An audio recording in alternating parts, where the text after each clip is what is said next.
गणपतये नमः।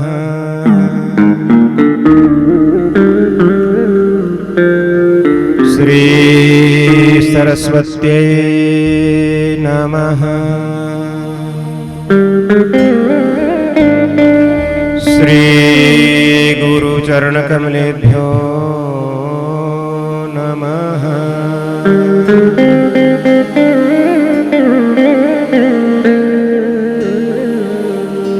ध्येयं सदा परिवभग्नम् अभीष्टदोहम्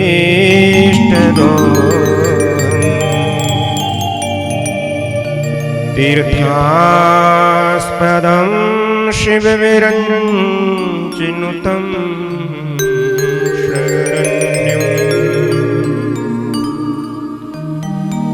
प्रीत्यार्तिहं प्रणतपाल भवाब्धिपोतं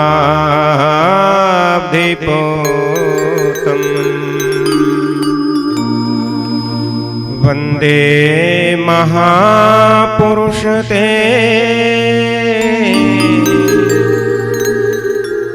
चरणारविन्दम्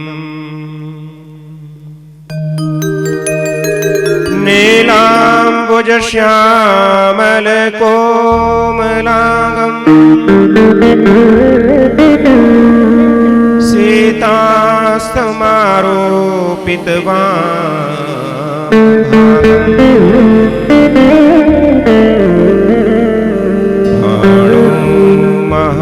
महासायक चारुचापम्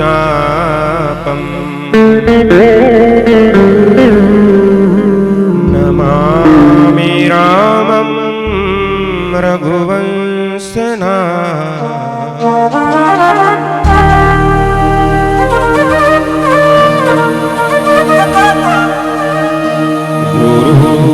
गुरुर्ब्रह्मा गुरुर्विष्णु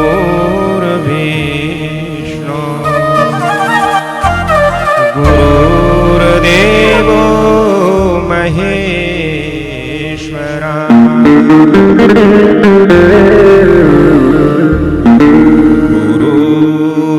गुरुर्साक्षात् परब्रह्म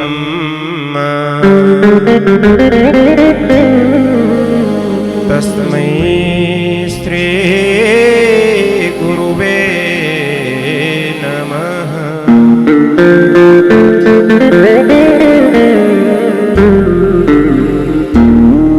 भक्त भक्ति भगवंत गुरु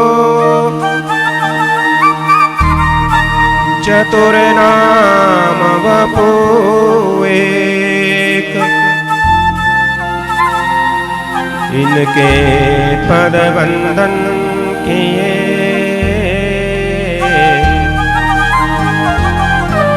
नाशत विघ्नने।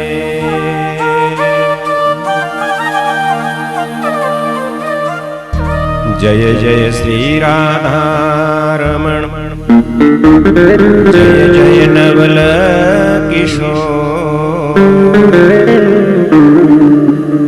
जय गोपी चित चोर प्रभु जय जय माखन चोर।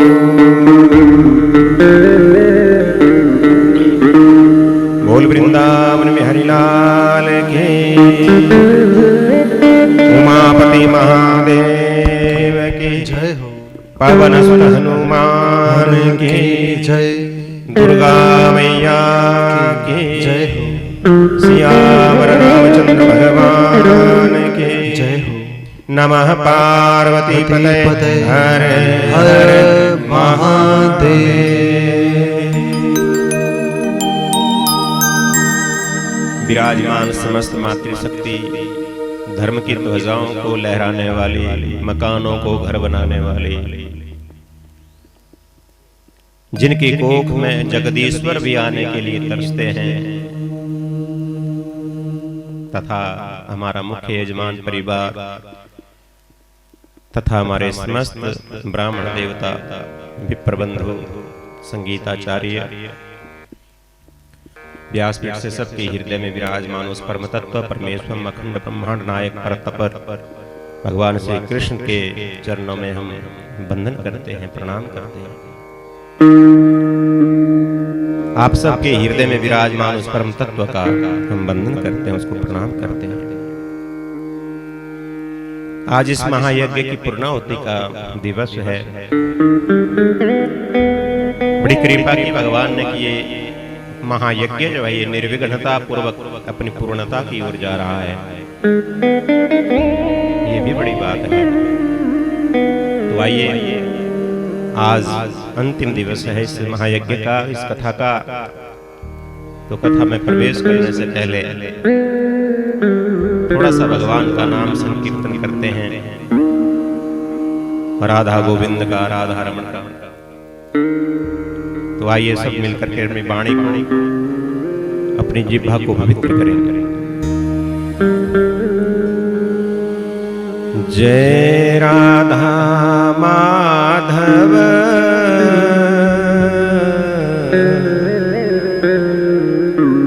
जय कुंज बिहारी,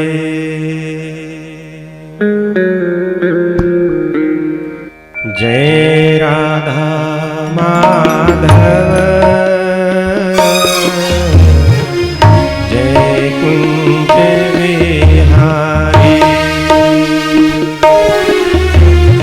जय राधा माधव जय कुंज बिहारी। गाइए जय राधा माधव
हरे हरे, हरे राम राम राम, हरे हरे, हरे राम राम राम, हरे हरे। बोली वृंदावन बिहारी लाल की। श्रीमद् भागवत पुराण की।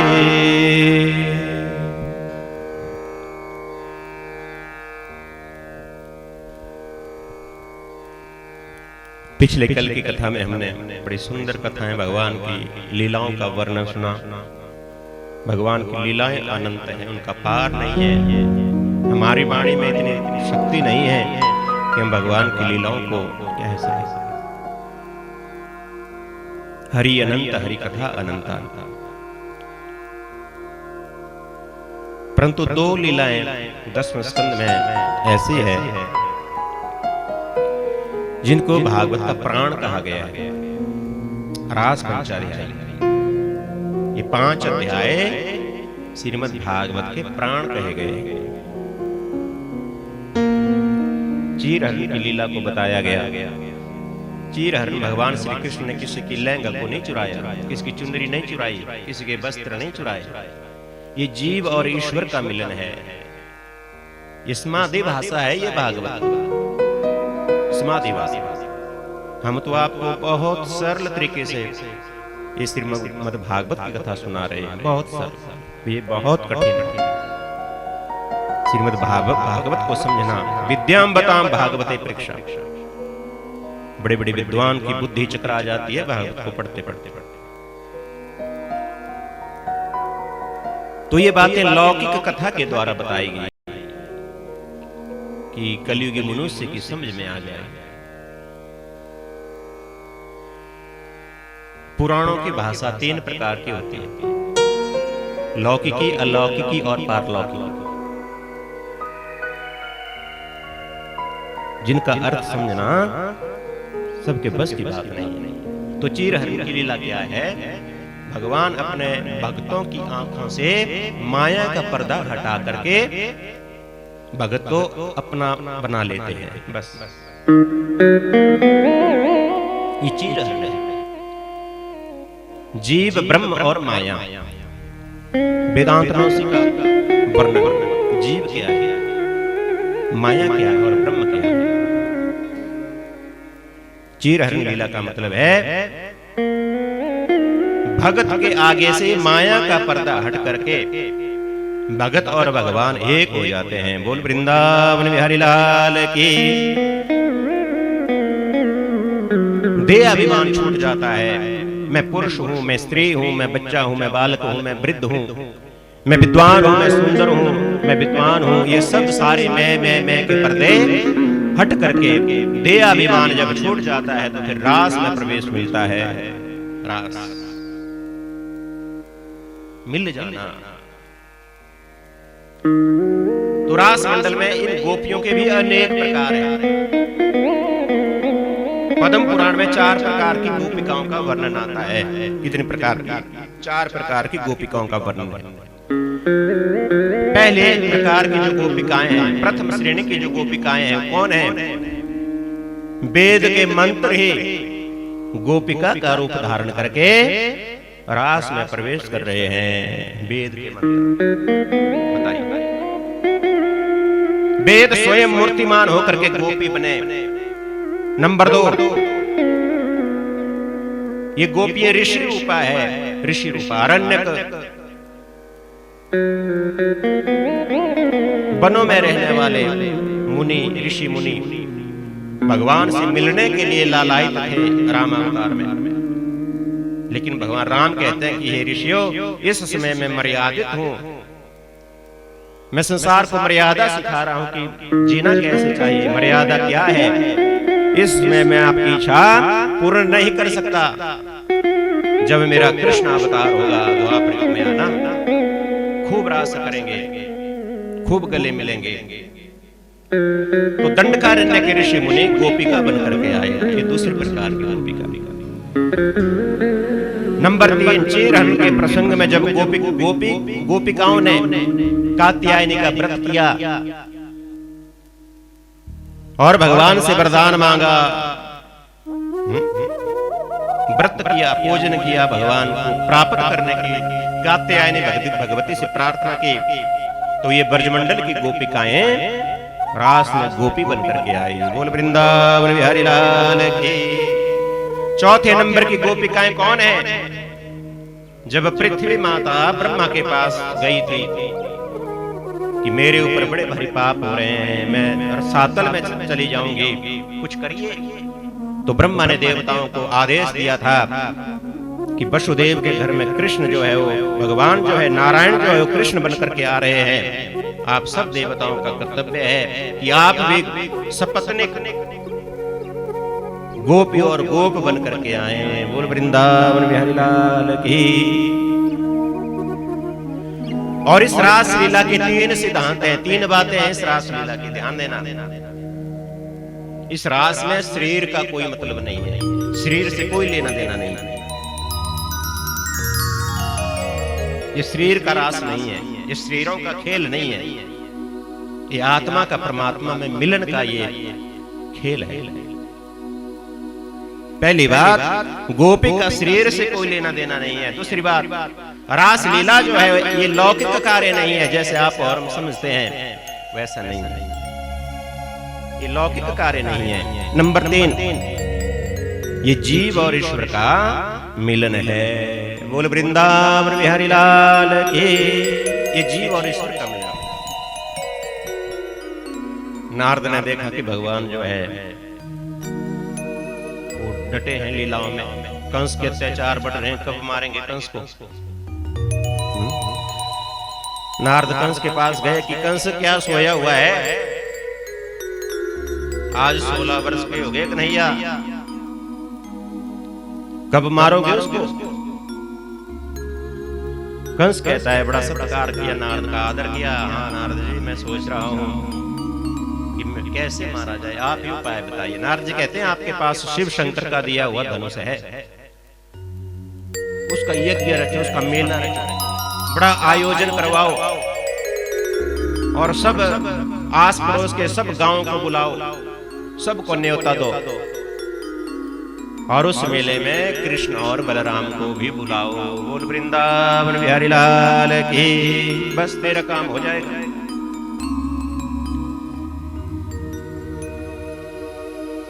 संदेह भी कोई नहीं करेगा तेरे ऊपर, इसलिए तुम एक यज्ञ का आरंभ करो और अपने भांजों को बुलाओ।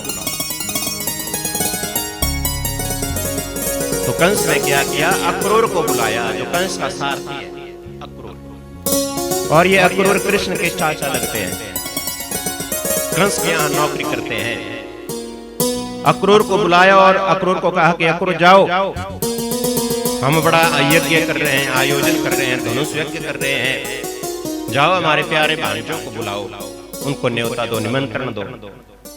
अब अक्रूर जान गया कंस की बात कि क्यों बुला रहा है। पहले तो अक्रूर ने मना किया आने का,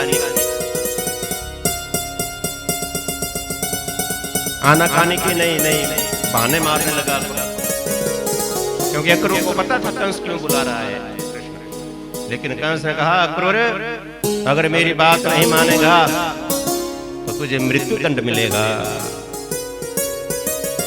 इसलिए आज अक्रूर जो है, कंस ने अपना रथ भेजा कृष्ण और बलराम को लाने के लिए, अपना रथ भेजा। बोल वृंदावन बिहारी लाल की।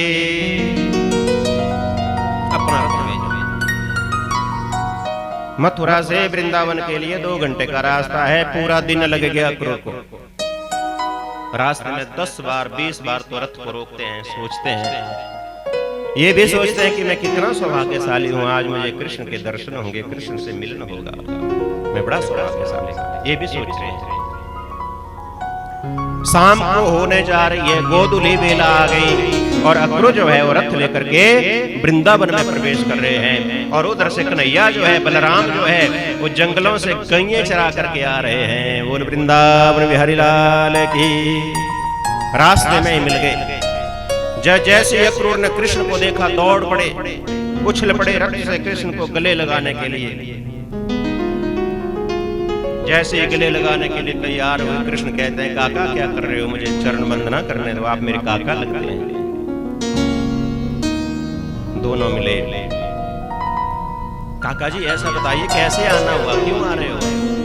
बहुत दिनों के बाद याद आई क्या हमारी, क्यों आए? बोले ऐसी बात है, सारा समाचार है अक्रूर ने रास्ते में ही बता दिया कृष्ण के साथ कि आपके मामा ने बड़ा धनुष यज्ञ रचा है। कृष्ण कहते हैं अरे काका ये बात ब्रज की गोपियों को, वृंदावन के गोपियों को मत बताना, नहीं तो वो मेरे बिना क्षण भर भी नहीं रहते, मैं उनके प्राण हूं, बस उनको ये बात मत बता। अक्रूर जी कृष्ण को लेकर के आए और नंद भवन में प्रवेश किया। नंद ने बड़ा आदर सत्कार किया अक्रूर जी का, और शाम भोजन हुआ, भोजन किया, यशोदा मैया ने सबको भोजन करवाया। और नंद बाबा पूछ रहे हैं कि हाँ बताओ अक्रूर कैसे आना हुआ? वहां तो सब ठीक ठाक है, मथुरा में वसुदेव देव की ठीक है। बोले कुछ ठीक नहीं है, कंस रूपी कैंसर की जो बीमारी है वो दिन प्रतिदिन बढ़ रही है। कंस ने सबका जीना हराम कर दिया है, कोई वहां सुखी नहीं है, कोई हंसता नहीं है, कोई खुश नहीं है, कोई प्रसन्न नहीं है। परंतु कंस ने एक बड़ा धनुष यज्ञ रचा है, बड़ा मेले का आयोजन किया है, और कृष्ण और बलराम को बुलाया है, और साथ में आप सबको बुलाया है, निमंत्रण दिया। यशोदा मैया सबको भोजन करा करके स्वयं भोजन करने लगी थी। जब ऐसा सुना कि कंस ने कृष्ण को मथुरा बुलाया है, तो भोजन का ग्रास जो है वो धरती पर छूट गया, हाथ से छूट गया। भोजन को छोड़ करके यशोदा मैया नंद बाबा के पास, कृष्ण के पास, अक्रूर के पास आती है कि मैं अपने कन्हैया को कहीं नहीं भेजूं, मैं अपने कन्हैया को अपने प्राणों से ज्यादा प्रेम करते हूं। आप दो तीन दिन की बात करते हो, मैं क्षण भर भी अपने कन्हैया को अपनी आंखों से ओझल नहीं होने देते। नंद बाबा कहते हैं कब तक घर में बिठाए रखोगे, बड़े होंगे जाएंगे बाहर जाएंगे, ये कोई अब बालक नहीं है, जाने दो, अकेला थोड़ी जाएगा, बलदाव इसके साथ जाएगा और हम भी इसके साथ जाएंगे, तो चिंता मत कर। पूरी रात यशोदा मैया को नींद ही नहीं आई, आंखों से अश्रुओं की धारा बह रही है यशोदा मैया। रातों रात नंद बाबा ने पूरे वृंदावन के गोपिकाओं को, वृंदावन वासियों को सूचना दे दी कि सुबह तैयार हो जाना, हम मथुरा चलेंगे। अपने अपने छकड़े, अपने अपनी गाड़ियां, बैलगाड़ियां तैयार कर देना, दूध दही के मटके भर देना। जैसे ही सुबह हुई माताओं, तो सुबह क्या देखना, गोपियों को पता चला, रास्ता रोक करके हजारों गोपियां खड़ी हो गई, रास्ता रोक दिया, कृष्ण का रथ रोक दिया, हम जाने नहीं देंगे। कृष्ण ने समझाया कि ये अच्छी बात नहीं है गोपिकाओं, इसका मतलब है तुम स्वार्थी हो, मुझे और भी कुछ कार्य करने हैं, मैं धर्म की स्थापना के लिए आया हूं। अगर तुम आज मुझे नहीं जाने दोगी तो संसार आपको स्वार्थी कहेगा कि गोपियां स्वार्थी थी, अपने सुख के लिए भगवान को रोक दिया। धीरे धीरे रथ आगे बढ़ने लगा। गोपिकाएं कहती है अहो विधाता स्तवन क्वचिदम दया संयोज्य मैत्रेय प्रणयेन देहि नः। अहो विधाता, धन्य हो विधाता तुम्हारी विधि धन्य है, तुम्हारे दिल में लगता है दया का लेस मात्र भी नहीं है। पहले तो तुम जगत के प्राणियों को एक दूसरे से मिलाते हो, आपस में मिलाते हो, परंतु अभी उनकी विलासा पूरे भी नहीं होते और उनका बिछो कर देते हो, उनको अलग कर देते हो। तुम हमारे श्याम सुंदर को हमसे अलग कर रहे हो, अब हम किसका आश्रय लेंगे, किसका आश्रय लेगी अब हम। धीरे धीरे रथ आगे बढ़ रहा है। अक्रूर को देख करके गोपिकाएं एक दूसरे से कहने लगी, अरे इसका नाम अक्रूर किसने रख दिया? इसका नाम तो क्रूर होना चाहिए था, इसके अंदर दया नहीं है, हमारे कृष्ण को लेके जा रहे हैं। गोपियां रो रो करके रथ के पीछे दौड़ रही हैं। सुखदेव जी वर्णन करते हैं, राजन जरा इस दृश्य को आंखें बंद करके देखो। यशोदा अपने घर से दौड़ लगा के रथ के पीछे दौड़ती है। कन्हैया ने अपनी मां को दौड़ती हुई देखा, रथ रुकवाया और दौड़ करके रथ से कूद करके मां यशोदा के गले में कन्हैया लग गई। मां तुम क्यों रो रही हो? मैं कोई सदा के लिए थोड़ी जा रहा हूं, बस 2-4 में परसों आ जाऊंगा, तुम चिंता मत करो, परसों आ जाऊंगा। यशोदा कहती है, बेटा उखल का बंधन भूल जाना, मैंने तेरे को उखल से बांधा था, इस बात को भूल जाना। कृष्ण कहते हैं, मां तेरे प्यार के बंधन को मैं कभी नहीं भूल सकता, कभी नहीं भूल। अब रथ धीरे धीरे फिर चलने लगा।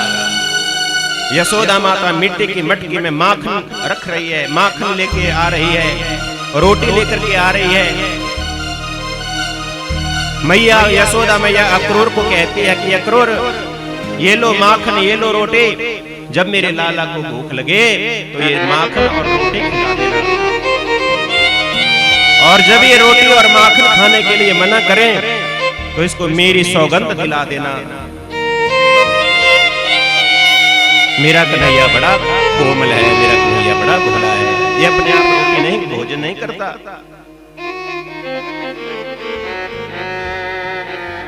मैया ने अपने लाला के कपड़े रखे, 7 सूट रख दिए माता ने, आज ये पहनाना, कल ये पहनाना, परसों ये पहनाना। गुरु जी अलग अलग पोशाकें। मैया रोती जा रही है और साथ साथ है कन्हैया और बलदेव को माखन और रोटी खिला रही है चलती चलती। सुखदेव जी वर्णन कर रहे हैं, राजन जरा इस दृश्य को तो देखो।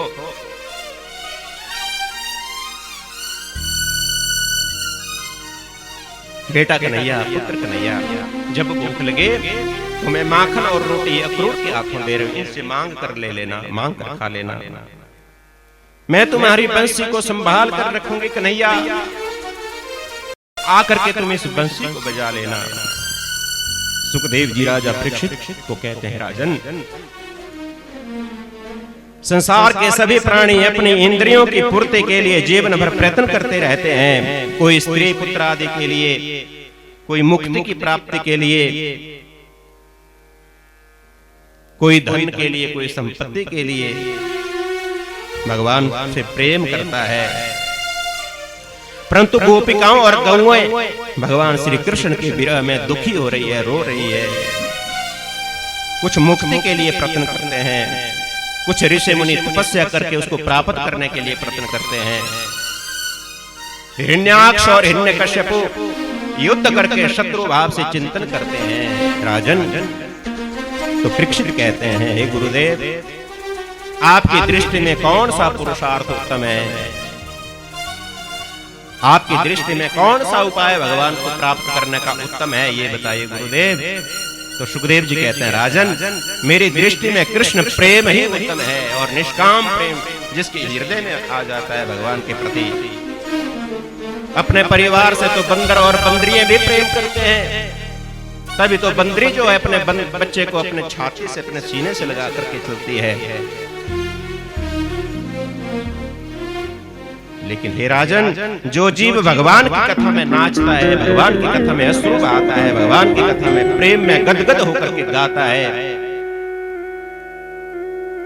जिसका भगवान के प्रति प्रेम के कारण गला अवरुद्ध हो जाता है, अश्रुओं की धारा निकलने लगती है, वो प्रेम बड़ा दुर्लभ है। बोल वृंदावन बिहारी लाल की। भगवान श्री कृष्ण के साथ उसके गोप ग्वाल ग्वाल मित्र इत्यादि भी जा रहे हैं। कन्हैया ने समझाया, सबको गोपिकाओं को समझाया और रथ आगे बढ़ा। अक्रूर को संदेह था कि कंस तो बड़ा बलवान है, कंस के पास तो चाणूर और मुष्टिक जैसे योद्धा हैं और हमारा कन्हैया इतना कोमल है, 16 वर्ष का कन्हैया, ये क्या लड़ पाएगा उनसे? तो भगवान श्री कृष्ण ने कहा, आओ कृष्ण यमुना में जरा स्नान करते हैं। जैसे ही यमुना में स्नान किया अक्रूर जी ने, तो यमुना के अंदर गोता लगाया तो भगवान के चतुर्भुज रूप का दर्शन किया। अक्रूर का सारा संदेह दूर हो गया।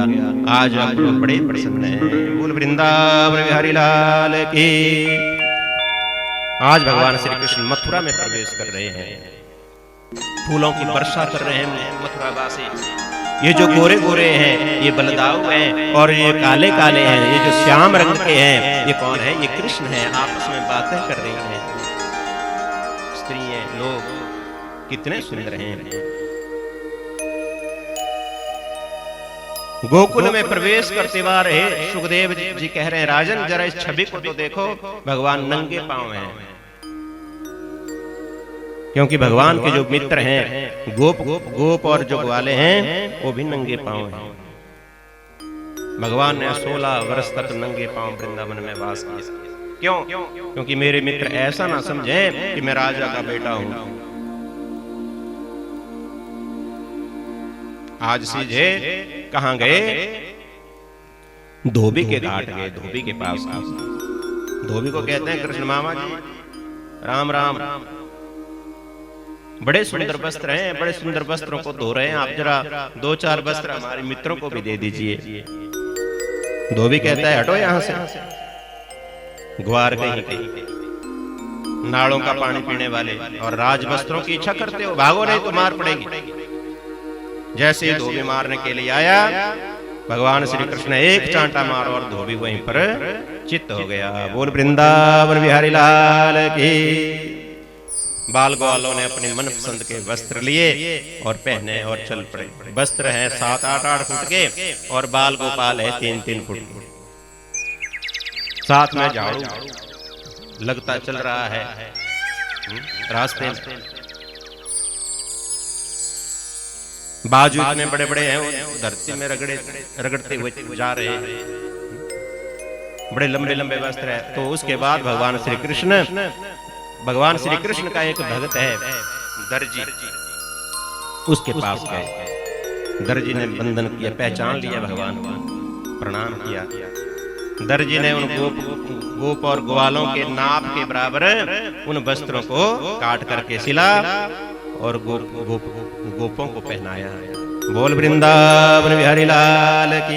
ये कार्य चाहते कर दिया हमारे कन्हैया ने, अभी पानी भी नहीं पिया।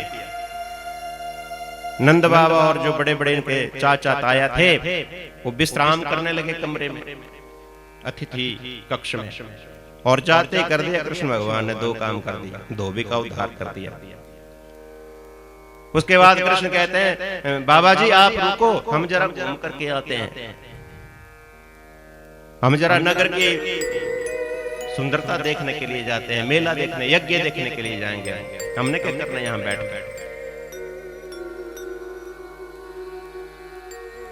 तो जैसे ही मथुरा में घूमने लगे कृष्ण और बलराम अपने मित्रों के साथ, तो आगे क्या मिला? आगे मिली कुब्जा। ये कुब्जा कौन है? ये कुब्जा धरती का स्वरूप है।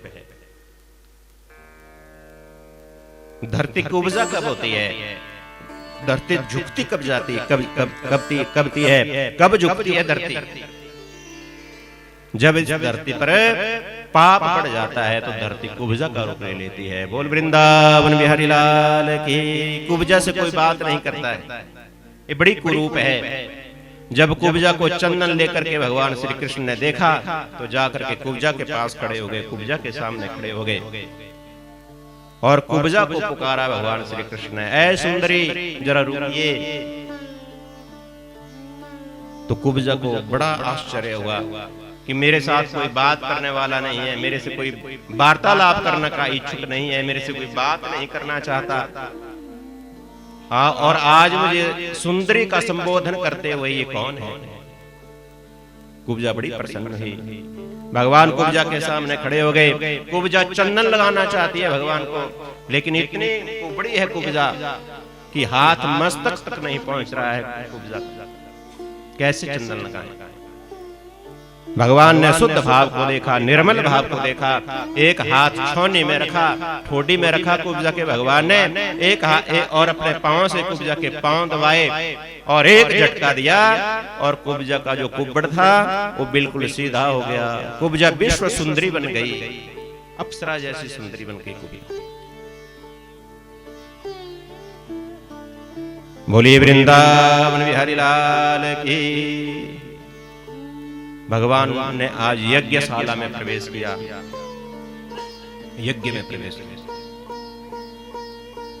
तो मुख्य द्वार पर कुबलीय पीड़ हाथी खड़ा किया था कंस ने श्री कृष्ण को मारने के लिए। कुबलीय पीड़ हाथी बड़ा मदमस्त 10,000 हाथियों का बल था इसमें। जैसे हाथी कृष्ण और बलराम को देख करके उनके ऊपर आक्रमण करने लगा, तो कृष्ण और बलराम ने उस हाथी को दांत से पकड़ करके चारों ओर घुमा करके धरती पर पटक करके उस कुबलीय पड़ा हाथी का भी वध कर दिया। बोल वृंदावन बिहारी लाल की।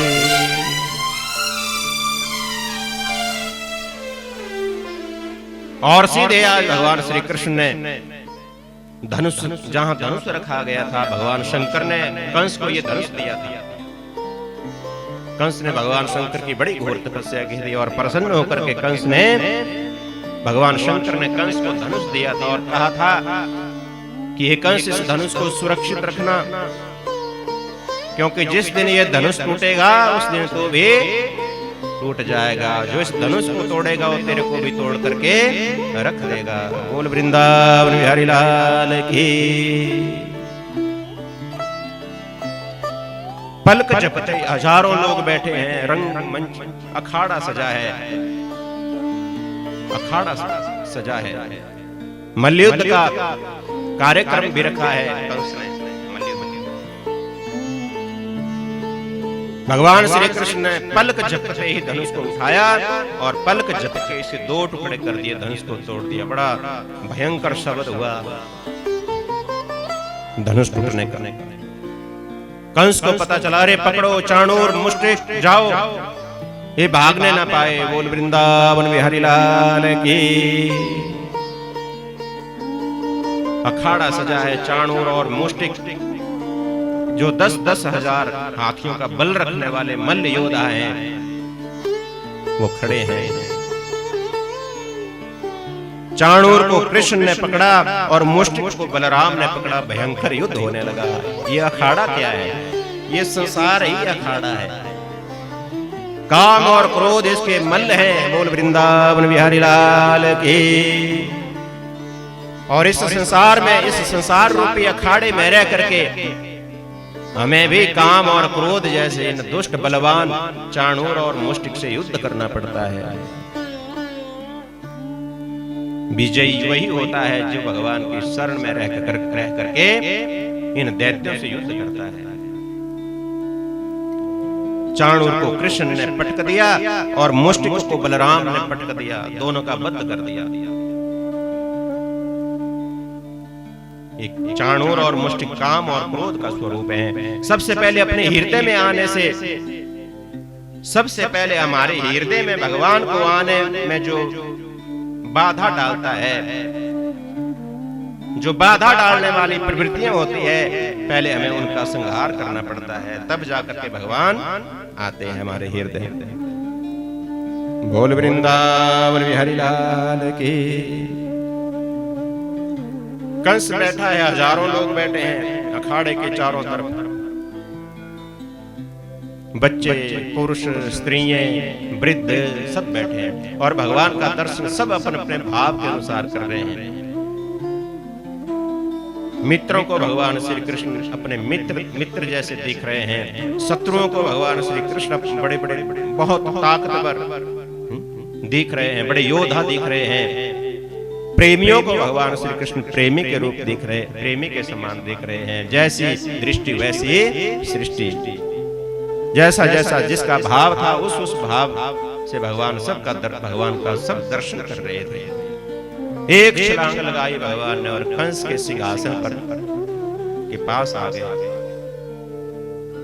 कंस ने तलवार निकाली, लेकिन भगवान श्री कृष्ण ने बालों से पकड़ा कंस को। कंस कहता है छोड़ दो, दर्द हो रही है। अच्छा, बालों को पकड़ने से दर्द होती है? आज पता चला मामा। बताओ, जब मेरी मैया जो है नई नई दुल्हन बन करके जा रही थी, जब तुमने उसको बालों से पकड़ा था, उस समय वो लक्ष्मी स्वरूपा थी, तो ऐसे ही दर्द हुई थी मेरे मामा। मेरी माँ को भी ऐसी ही दर्द हुई थी। अब ज्यादा दर्द हो रही तेरे को। देख मुझे, कालोस्मि में काल हूं तेरा, देख मुझे ढंग से देख। बालों से पकड़ा, छोड़ छोड़ कन्हैया छोड़। मामा, जिसको मैं एक बार पकड़ लेता हूं, दोबारा उसको मैं छोड़ता नहीं हूं। बहुत ऊंचा सिंहासन है कंस का। बालों से पकड़ा भगवान श्री कृष्ण ने और जोर से आंगन पर पटक दिया और ऊपर से छलांग लगा दी कंस की छाती पर कन्हैया ने, और कंस के प्राण पखेरु उड़ गए। बोल वृंदावन बिहारी लाल की। आज भगवान ने कंस का वध कर दिया।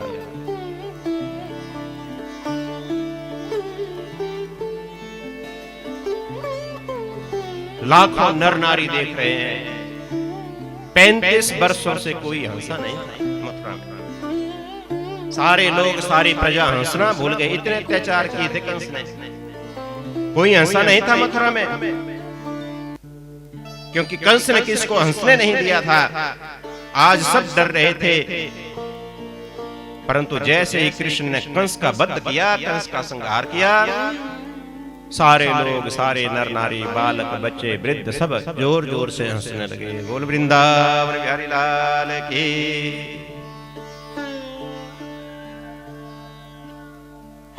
कंस के 4 भाई और थे, वो भी लड़ने के लिए आए। उनका भी कृष्ण भगवान ने, बलदाऊ ने उद्धार कर दिया। सबसे पहले जाकर के भगवान श्री कृष्ण ने अपने नाना, जिसको कंस ने कारागार में डाल रखा था, जेल के अंदर डाल रखा था, सबसे पहले उग्रसेन को, अपने नाना को जेल से बाहर निकाला और मथुरा के सिंहासन पर विराजमान किया। बोल वृंदावन बिहारी लाल की। आज मेरे कन्हैया अपने माता पिता के पास गए। देखो कितना सा था कन्हैया जब देवकी और वसुदेव ने उसको गोकुल में छोड़ा था। कितना सा, अभी नवजात शिशु था, कुछ ही घंटों का था, और आज 16 वर्ष का होकर के अपने माता पिता के पास आया है।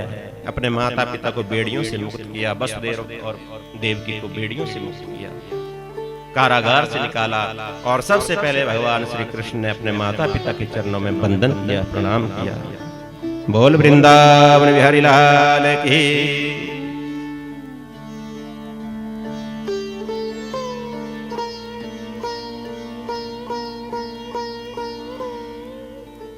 वसुदेव ने कृष्ण को अपने छाती से भर लिया। बेटा, आज मैं बहुत प्रसन्न हूँ। कितने मुखों की हंसी छीन ली थी इस कंस ने, इस दुष्ट कंस ने। आज तुमने वो हंसी इन लोगों को प्रदान कर दी।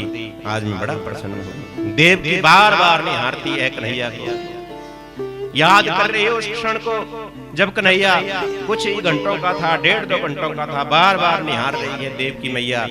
और आज देखो 16 वर्ष का कृष्ण जो है वो 20 वर्ष का लग रहा है। देवकी ने एक एक दिन गिना था।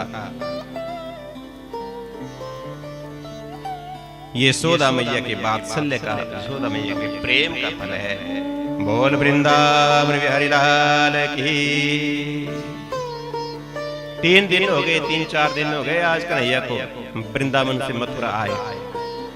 अब जो बाल गोपाल आए थे ना साथ में, वो वापिस जाने लगे वृंदावन। नंद बाबा वापिस जाने लगे, कन्हैया को पूछने लगे, कन्हैया चलो काम हो गया, आप चलो ना कन्हैया, वापस चलो हमारे साथ, हम आपको साथ लेकर के आए थे, हम आपके साथ जाएंगे। कन्हैया कहते हैं जाओ मित्रों तुम, मैं बाद में आऊंगा। अरे तुमने झूठ बोला है माँ से, माँ को ठगा है तूने। मैया तेरा इंतजार कर रही है, गौएं तेरा इंतजार कर रही हैं, गोपिकाएं तेरा इंतजार कर रही है। तू तो बड़ा बेदर्दी है रे कन्हैया। जब यहाँ आने के लिए तैयार थे तो कहा था कि मैं परसों आ जाऊंगा, आज कहते हो कि चले जाओ। कोई बात नहीं कन्हैया, हम तुम्हें नहीं रोकेंगे।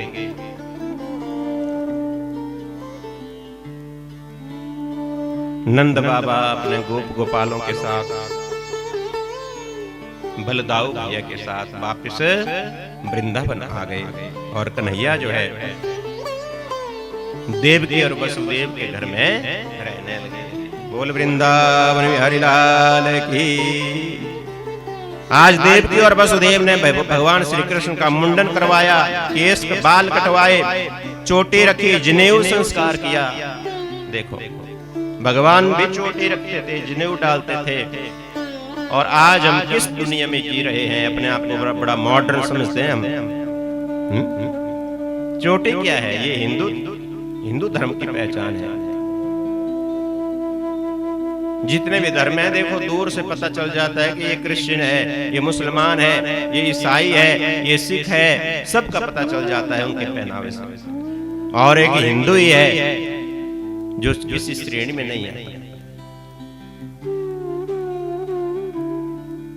इसलिए हिंदू का परम धर्म है, परम कर्तव्य है प्रत्येक हिंदू का, प्रत्येक ब्राह्मण का, प्रत्येक क्षत्रिय का कि अपने बालकों का यज्ञोपवीत संस्कार करवाएं, सिर में चोटी रखवाएं।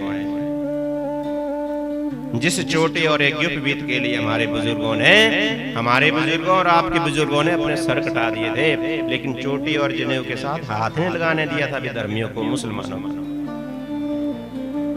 इसलिए जनेऊ और चोटी सबके ब्राह्मणों के शरीर में होनी चाहिए, क्षत्रियों के शरीर में होनी चाहिए। बोल वृंदावन बिहारी लाल की।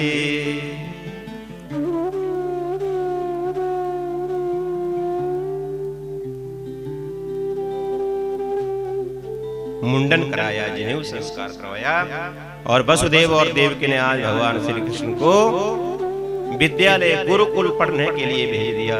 भगवान की शिक्षा दीक्षा कहाँ हुई? वहां हुई मध्य प्रदेश में, अवंतिकापुरी में हुई। अवंतिकापुरी किसको कहा जाता है?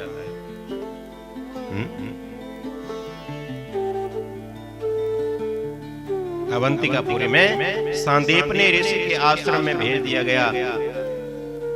भगवान श्री कृष्ण ने अल्पकाल में ही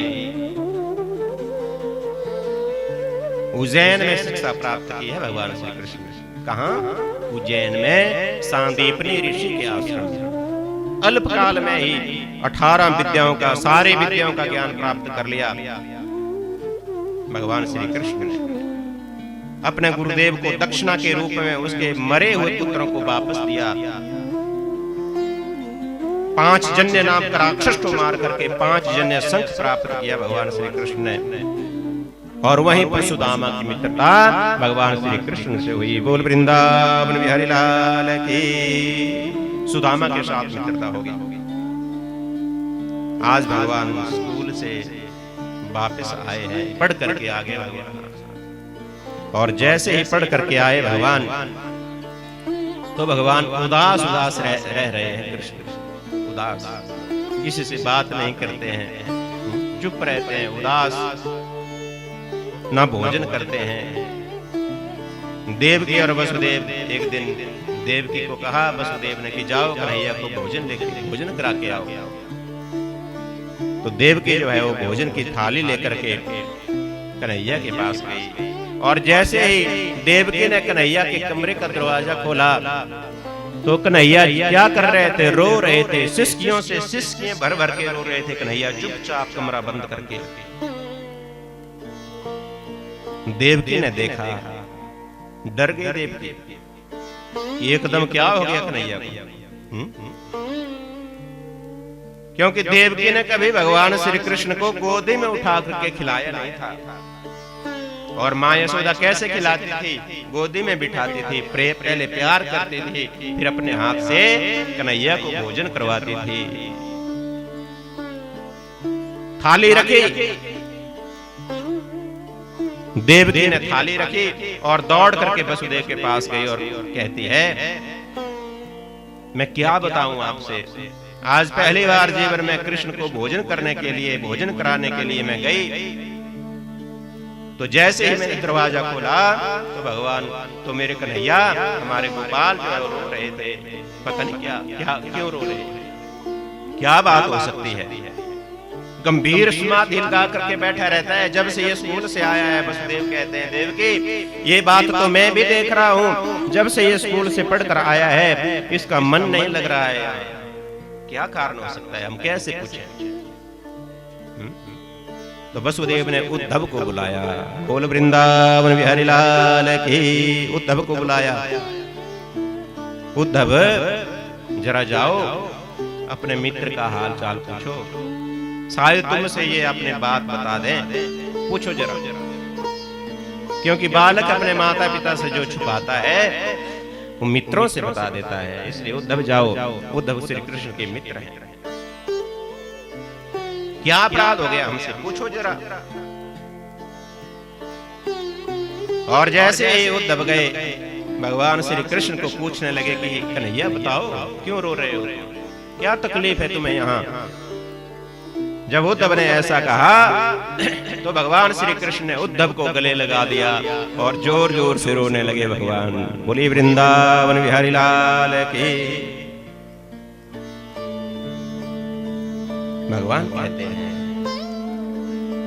उधो मोहि ब्रज बिसरत नाहि, उधो मोहि ब्रज बिसरत नाहि, उधो मोहि ब्रज बिसरत हंस सुता को सुंदर कलरव, हंस सुता को सुंदर कलरव और कुंजन की छाई, उधो मोहे ब्रज बिसरत है नाही। अरे उद्धव मैं क्या बताऊं, मुझे ब्रज की बड़ी भारी याद आ रही है, मुझे गोपियों की याद आ रही है, मुझे माँ यशोदा की याद आ रही है उद्धव, मैं 1000 बार प्रयत्न करता हूं अपने दिल में कि मुझे उनकी याद ना आए, क्योंकि पर मैं उनको भूल नहीं पाता, मैं अपने ब्रज की विस्मृति नहीं कर पाता। मुझे ब्रज की सुख की अनुभूति हो रही है, स्मृति मुझे जब होती है तो लगता है कि मेरे प्राण सुरक्षित क्यों है। उद्धव मैं इसलिए रो रहा हूं कि मैंने उन निर्मल मन वाले अंतःकरण के उन ब्रजवासियों के साथ मैंने कितना बड़ा धोखा किया, जो सोते जागते खाते पीते उठते चलते बैठते हर परिस्थिति में जिन्होंने मुझे चाहा।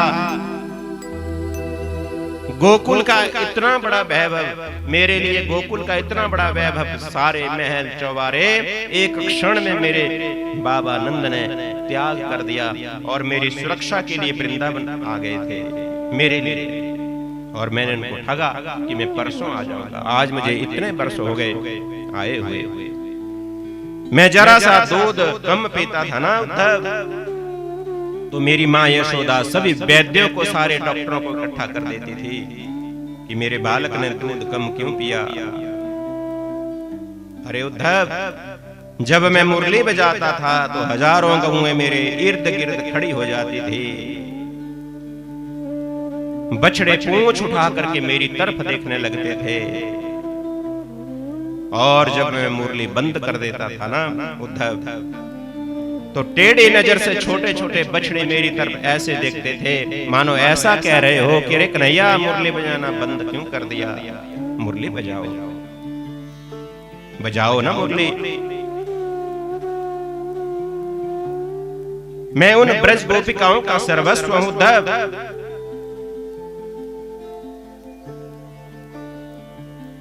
मुझे उनकी याद आ रही है उद्धव। इसका मतलब है कि वो गोपिकाएं भी, ब्रज की गोप और गोपियां भी मुझे याद कर रही होगी। जाओ जरा उद्धव, उनके पास जाओ, मेरा संदेशा लेकर के जाओ उनके पास। उनको बोलना कि कन्हैया, तुम्हारा कन्हैया सुख शांति से है, उसकी चिंता मत करना। जाओ जरा एक बार जाके तो आओ, मेरी सुख शांति का संदेश उनको सुनाओ। और भाई ये उद्धव जो है बड़े विद्वान है, संस्कृत बोलते हैं ये उद्धव, ऐसा समझो। वेदांत के बड़े ज्ञाता हैं ये जिससे भी बात करते हैं वेदांती भाषा में बात करते हैं। गुरु बृहस्पति के शिष्य अपने को समझते हैं तो अपनी विद्या का थोड़ा घमंड है। अरे कन्हैया कैसी बात करते हो तुम, मैं कैसे जाऊंगा उन अनपढ़ों के पास, उन गवारों के पास। जब मैं संस्कृत में भाषण करूंगा, संस्कृत में बात करूंगा, वेदांत में वेदांती भाषा में बात करूंगा तो मेरी भाषा को समझेंगे नहीं।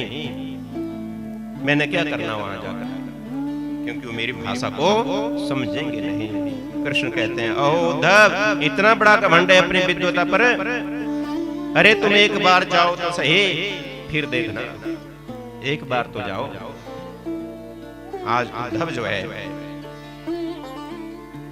उद्धव ने कहा आपकी आज्ञा शिरोधार्य है, मैं ब्रजमंडल को जाता हूँ। आपका समाचार सुनाकर मैं बस 1 घंटे में आ जाऊंगा ब्रजमंडल को छोड़कर, मैं तुरंत आ जाऊंगा। भगवान ने कहा जाओ तो सही, फिर पता चलेगा। 1 घंटे में आओगे कि 7 महीने में आओगे, जाओ तो सही। चले गए उद्धव। जब गोपियों का हाल देखा, ब्रजवासियों का हाल देखा तो उद्धव भी आश्चर्यचकित हो गए। एक गोपी कृष्ण बनी है, एक गोपी गोपी बनी है, आपस में बड़ी प्रेम भरी बातें कर रही हैं गोपिकाएं। इतना गूढ़ प्रेम देख करके गोपियों के हृदय में उद्धव जो है वो आश्चर्यचकित हो गए। इतने रम गए वहां कि 6 महीने तक उद्धव को होश ही नहीं रहा कि मैं वापस भी आऊं। और उद्धव ने गोपिकाओं को अपना गुरु बना दिया। बोल वृंदावन बिहारी लाल की।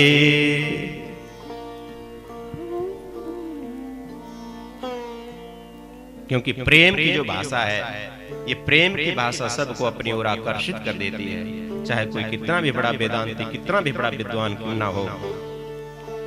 प्रेम तत्व एक ऐसा तत्व है जो सारे तत्वों में, ब्रह्मांड के सारे तत्वों में प्रेम अग्रणी है, ऊपर है। बोले वृंदावन बिहारी लाल की। इसके बाद क्या हुआ कि कंस का तो वध कर दिया भगवान श्री कृष्ण ने।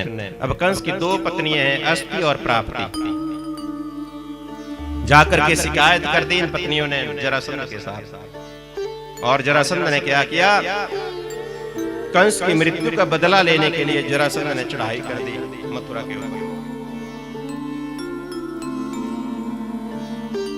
चढ़ाई करी, बहुत बड़ी सेना लेकर के आया, लेकिन भगवान श्री कृष्ण ने और बलदाऊ भैया ने जरासंध की उस सारी सेना को हरा करके भगा दिया। बोल वृंदावन बिहारी लाल की। दूसरी बार फिर आक्रमण किया जरासंध ने, फिर हार खा करके भागा जरासंध। इस प्रकार जरासंध ने 18 बार आक्रमण किया। बोल वृंदावन बिहारी लाल की।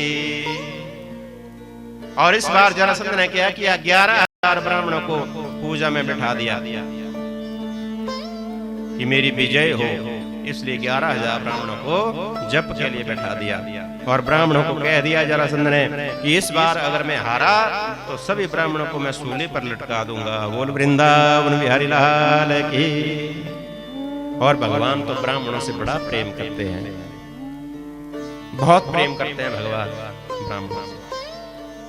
विप्र प्रसादात धरणीधरोऽहं, विप्र प्रसादात कमलावरोऽहं, विप्र प्रसादात। अजितो जितो हम विप्र प्रसादाद मम राम नाम।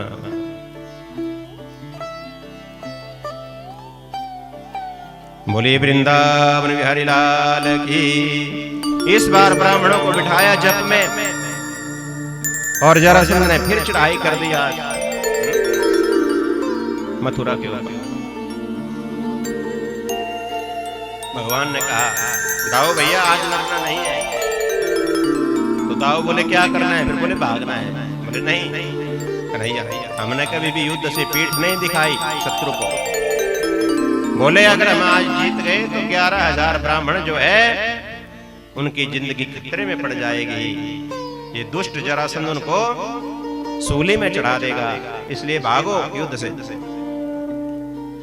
तो दोनों भाई कृष्ण और बलराम युद्ध से भाग गए। जरासंध कहता है रण छोड़ रुको, रण छोड़ का मतलब क्या है? युद्ध से भागने वाला।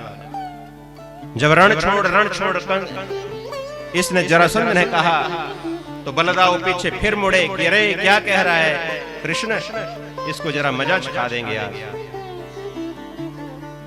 कृष्ण ने बलदाऊ का हाथ पकड़ा कि जो बोलते हैं बोलने दो।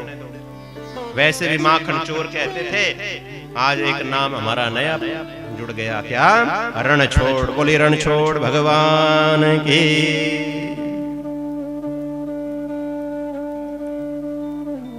बोले जरासंध जो है ये मैं जीने नहीं देगा ढंग से, इसलिए हमने मथुरा का त्याग कर देना है। भगवान श्री कृष्ण ने क्या किया? देवताओं के जो मिस्त्री है, देवताओं के जो कारीगर विश्वकर्मा है, उसको बुलाया और रातों रात उसको आदेश दिया कि एक द्वारिकापुरी का निर्माण करो समुद्र के बीच में, जहां कोई शत्रु हमारे ऊपर आक्रमण न कर सके, जहां जरासंध पहुंच न सके। तो रातों रात विश्वकर्मा ने क्या किया? समुद्र के बीच में द्वारिका नगरी का निर्माण कर दिया। बोल वृंदावन बिहारी लाल की। भगवान ने अपनी माया से सब मथुरावासियों को उठाया और कहां छोड़ दिया? द्वारिका में छोड़ दिया रातों रात। ये सारा काम रातों रात हो गया। जब द्वारिका पर पहुंच गए सब, द्वारिका में अब भगवान कृष्ण जो है वो द्वारिकाधीश बन करके रह रहे हैं। बोलिए द्वारिकाधीश भगवान की। यहाँ पर क्या हुआ? सबसे पहले बलदाऊ का विवाह हुआ। किसका? बलदाऊ का विवाह हुआ। रेवत की पुत्री रेवती से बलदाऊ का विवाह हुआ। भगवान कहते हैं अब हमारा विवाह होना चाहिए। हमारे बड़े भाई का विवाह हो गया, अब हमारा भी विवाह होना चाहिए। तो किसके साथ हुआ? भगवान का पहला विवाह किसके साथ हुआ? राजा सीद भीष्मको नाम विद्धर्वाधिपतिर्महान्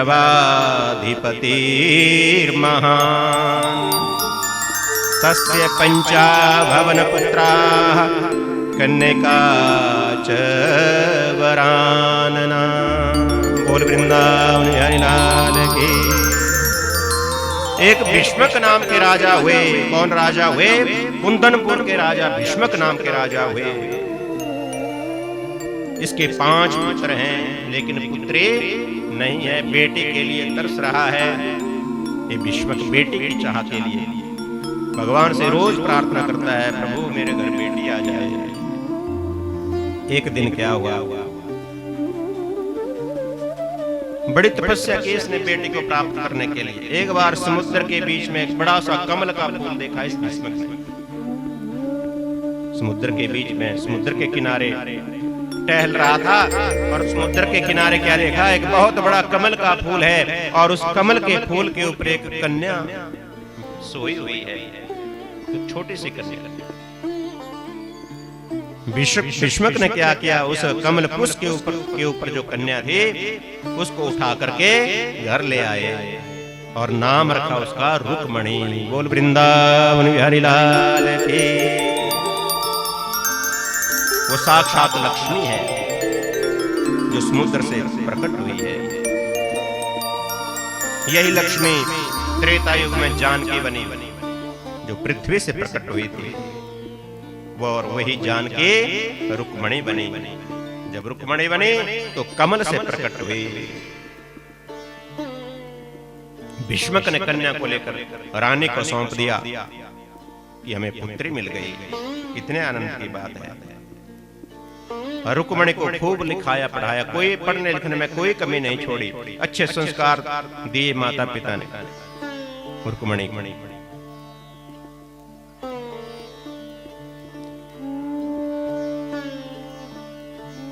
बड़ा विद्वान बनाया रुक्मणी को। और भीष्मक राजा ने संकल्प किया था, भीष्मक राजा ने क्या संकल्प किया था कि मेरी पुत्री बड़ी सुंदर है, बहुत पढ़ी लिखी है, सर्वगुण संपन्न है मेरी बेटी, इसलिए मैं अपनी बेटी का विवाह किससे करूंगा? द्वारिकाधीश से करूंगा अपनी बेटी का विवाह। ये भीष्मक ने संकल्प ले लिया था। बोल वृंदावन बिहारी लाल की। परंतु भीष्मक का जो बड़ा पुत्र था रुक्मी, सबसे बड़ा पुत्र रुक्मी, वो द्वारिकाधीश से बैर रखता था, कृष्ण से बैर रखता था। क्यों? क्योंकि वो शिशुपाल का मित्र था। और उस रुक्मी ने क्या किया कि अपनी बहन रुक्मणी का जो विवाह था वो शिशुपाल से तय कर दिया। बोल वृंदावन बिहारी लाल की। रुक्मणी को पता चला कि मेरा विवाह शिशुपाल से होना निश्चित किया है मेरे भाई ने। तो रुक्मणी सीधी अपनी भाभी के पास गई और रोते हुए भाभी से बोली, भाभी मैंने बचपन से द्वारिकाधीश को अपना पति मान लिया है और भैया ने मेरी शादी जो है मेरी सगाई जो है शिशुपाल से तय कर दी है। अच्छी बात नहीं है भाभी, समझाओ भैया को। भाभी कहती है तो दिल छोटा मत कर, एक पत्र लिखो, एक पत्र लिखो और किसी के हाथों, एक ब्राह्मण के हाथों में उस पत्र को द्वारिकाधीश के पास पहुंचा दो। तो रुक्मणी ने पत्र लिखा और उस पत्र में क्या लिखा? श्रुत्वा गुणान भुवन सुंदर शृण्वताम ते। हे गोपाल, मैंने केवल आपके गुणों को सुना है, आपको देखा नहीं है। सुना है, इसलिए नवधा भक्ति में पहली भक्ति क्या है? सुनना, श्रवण करना। और यहाँ रुक्मणी भी लिख रही है पत्र में, हे गोपाल, हे कन्हैया, हे द्वारिकाधीश, मैंने केवल आपके गुणों को सुना है और आपके गुणों को सुन सुन करके मुझे तुमसे प्रेम हो गया है, इसलिए तुम कथा सुनते हैं कि हमारा प्रेम भगवान के चरणों में हो जाए। मैंने आपको आंखों से नहीं देखा, मैंने आपके गुणों को सुना है। गोपाल, आप सोचेंगे ये कौन नारी है जो मुझे पत्र लिख रही है, तो सुनो, जो नारी एक बार आपकी झलक देख ले वो आपको क्यों नहीं चाहेगी? आप ऐसा करो द्वारिकाधीश, परसों आना, परसों मेरा विवाह मेरे भाई ने शिशुपाल से निश्चित कर दिया है। परसों आप परसों आ जाना। फिर कहां आना है ये भी अपने आप लिख रही है कि हमारी परंपरा है, हमारे वंश की परंपरा है कि हम विवाह से पहले, फेरे से पहले, सगाई से पहले हम क्या करते हैं? हमारे वंश परंपरा है कि हम भगवती गौरी के मंदिर में जाती है, गौरी का पूजन करती है। तो तुम उस मंदिर के पास आ जाना, मैं गौरी पूजा करने के लिए आऊंगी। हे द्वारिकाधीश, जो वस्तु शेर को मिलने चाहिए उसको गिद्दड़ लेके जा रहा है,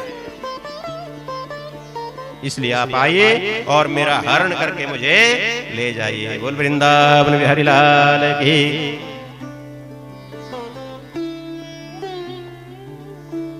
एक ब्राह्मण के हाथ में रुक्मणी ने वो पत्र दिया और द्वारिकाधीश के पास पहुंच गया। वो पत्र द्वारिकाधीश ने पढ़ा, कृष्ण भगवान ने उस पत्र को पढ़ा और शुभ दिन आया, शुभ वेला आई, भगवान श्री कृष्ण रथ को लेकर अकेले, कोई सेना नहीं, कोई बलगाव नहीं, चुपचाप मंदिर के पास इंतजार करने लगे।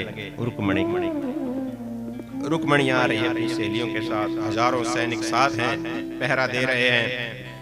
परंतु भगवान श्री कृष्ण का नाम ही ऐसा है, करस्ती आकर्षती जीवाना, इतना आकर्षित कर देते हैं भगवान अपनी सुंदरता से संसार को कि संसार देखता ही रह जाता है। जैसे ही रुक्मणी ने गौरी पूजन किया, और जैसे ही गौरी पूजन किया, भगवान श्री कृष्ण ने रुक्मणी का की बाह पकड़ी, हाथ पकड़ा, रथ में बिठाया और हवा जैसे हवा चलती है उस तेजी से रथ को आगे बढ़ाया, रुक्मणी का हरण कर लिया भगवान श्री कृष्ण ने। सैनिक क्या कहने लगे, देखो कितना सुंदर स्वरूप है इसका, ये कौन है? अरे स्वरूप को तो छोड़ो, देखो इसके वस्त्र, इसका पीताम्बर तो देखो कितना सुंदर है। सैनिक उसकी सुंदरता की तरफ, भगवान की सुंदरता की तरफ देख देख करके मुग्ध हो रहे हैं और कन्हैया ने रुक्मणी का हरण कर लिया। बोल वृंदावन बिहारी लाल की।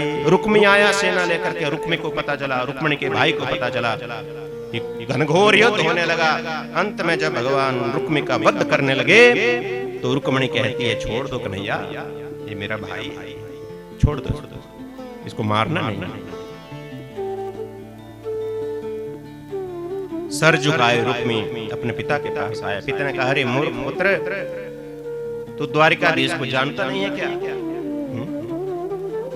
द्वारिकाधीश कोई साधारण मनुष्य नहीं है, साक्षात भगवान है, ईश्वर है, और हमारी बेटी साक्षात लक्ष्मी है। ऐसा करो कि इज्जत से बारात बुला करके अपनी बहन का कन्यादान करो, ज्यादा लड़ाई झगड़े में मत पड़। तो भगवान द्वारिकाधीश और रुक्मणी का विवाह फिर कैसे हुआ?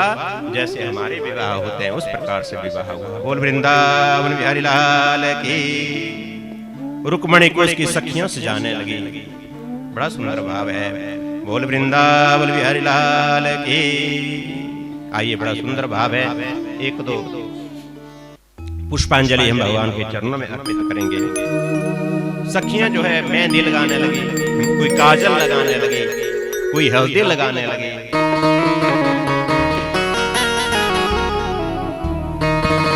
आओ मेरी सखियों मुझे मेहंदी लगा दो, आओ मेरी सखियों मुझे मेहंदी लगा दो, मेहंदी लगा दो मुझे सुंदर सजा दो, मेहंदी लगा दो मुझे सुंदर सजा दो, मुझे श्याम सुंदर के दुल्हन बना दो, मुझे श्याम सुंदर की दुल्हन बना दो, मुझे श्याम सुंदर की दुल्हन बना दो, मुझे श्याम सुंदर की दुल्हन बना दो।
सुंदर की दुल्हन बना दो, मुझे श्याम सुंदर की दुल्हन बना दो, मुझे श्याम सुंदर की दुल्हन बना दो, मुझे श्याम सुंदर की दुल्हन बना दो। वृंदावन बिहारी लाल की जय हो। द्वारिकाधीश की। इस प्रकार भगवान का द्वारिकाधीश का कृष्ण का पहला विवाह रुक्मिणी से हुआ और रुक्मिणी का भगवान श्री कृष्ण की पहली जो संतान है प्रद्युम्न हुई। बोल वृंदावन बिहारी लाल की। इस प्रकार भगवान के 8 विवाह हो गए। पहला विवाह हुआ रुक्मिणी से हुआ, दूसरा विवाह जामवंती से हुआ, तीसरा विवाह कालिंदी यमुना से हुआ, चौथा विवाह मित्रवृंदा से हुआ, पांचवा विवाह सत्या से हुआ, छठा विवाह भद्रा से हुआ, सातवां लक्ष्मणा से हुआ।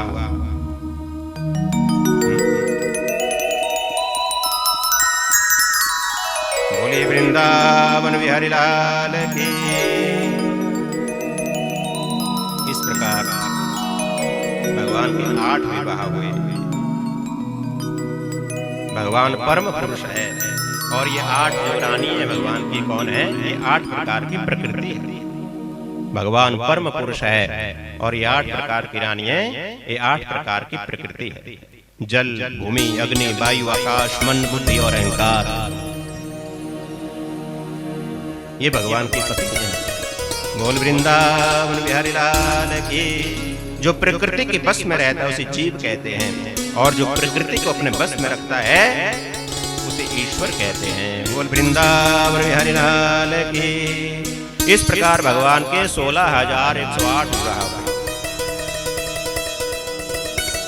16,108 16,000 विवाह किससे हुए? 16,108। हमारे वेद में 1 लाख मंत्र हैं। कितने मंत्र हैं? 1 लाख मंत्र हैं। 80,000 मंत्र है कर्मकांड का। ठीक है, 80,000 मंत्र है कर्मकांड का और 16,000 मंत्र ज्ञान कांड के, कर्म कांड के और 4,000 मंत्र ज्ञान कांड के। ये सब वेद के मंत्र भगवान के। इन सब से भगवान ने अपना विवाह रचाया। बोल वृंदावन बिहारी लाल की। और सब रानियों से 10-10 पुत्र हुए और ये सारा जो संसार है ये भगवान के यदुवंशियों से भर गया।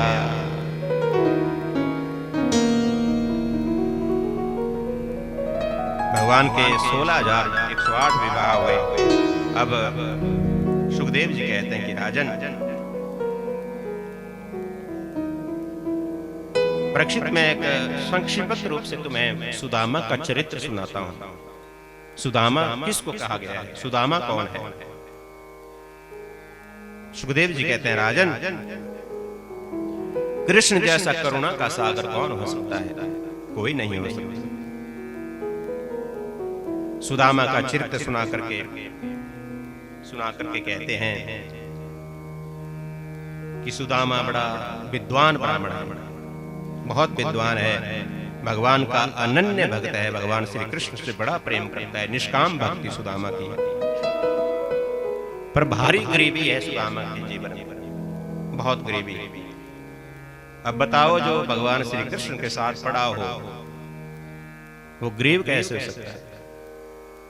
सुदामा कभी किसी से मांगता नहीं है, सारे वेदों का ज्ञाता है, लेकिन धन के लिए, संपत्ति के लिए कभी कथा नहीं सुनाता, वेद नहीं पढ़ाता।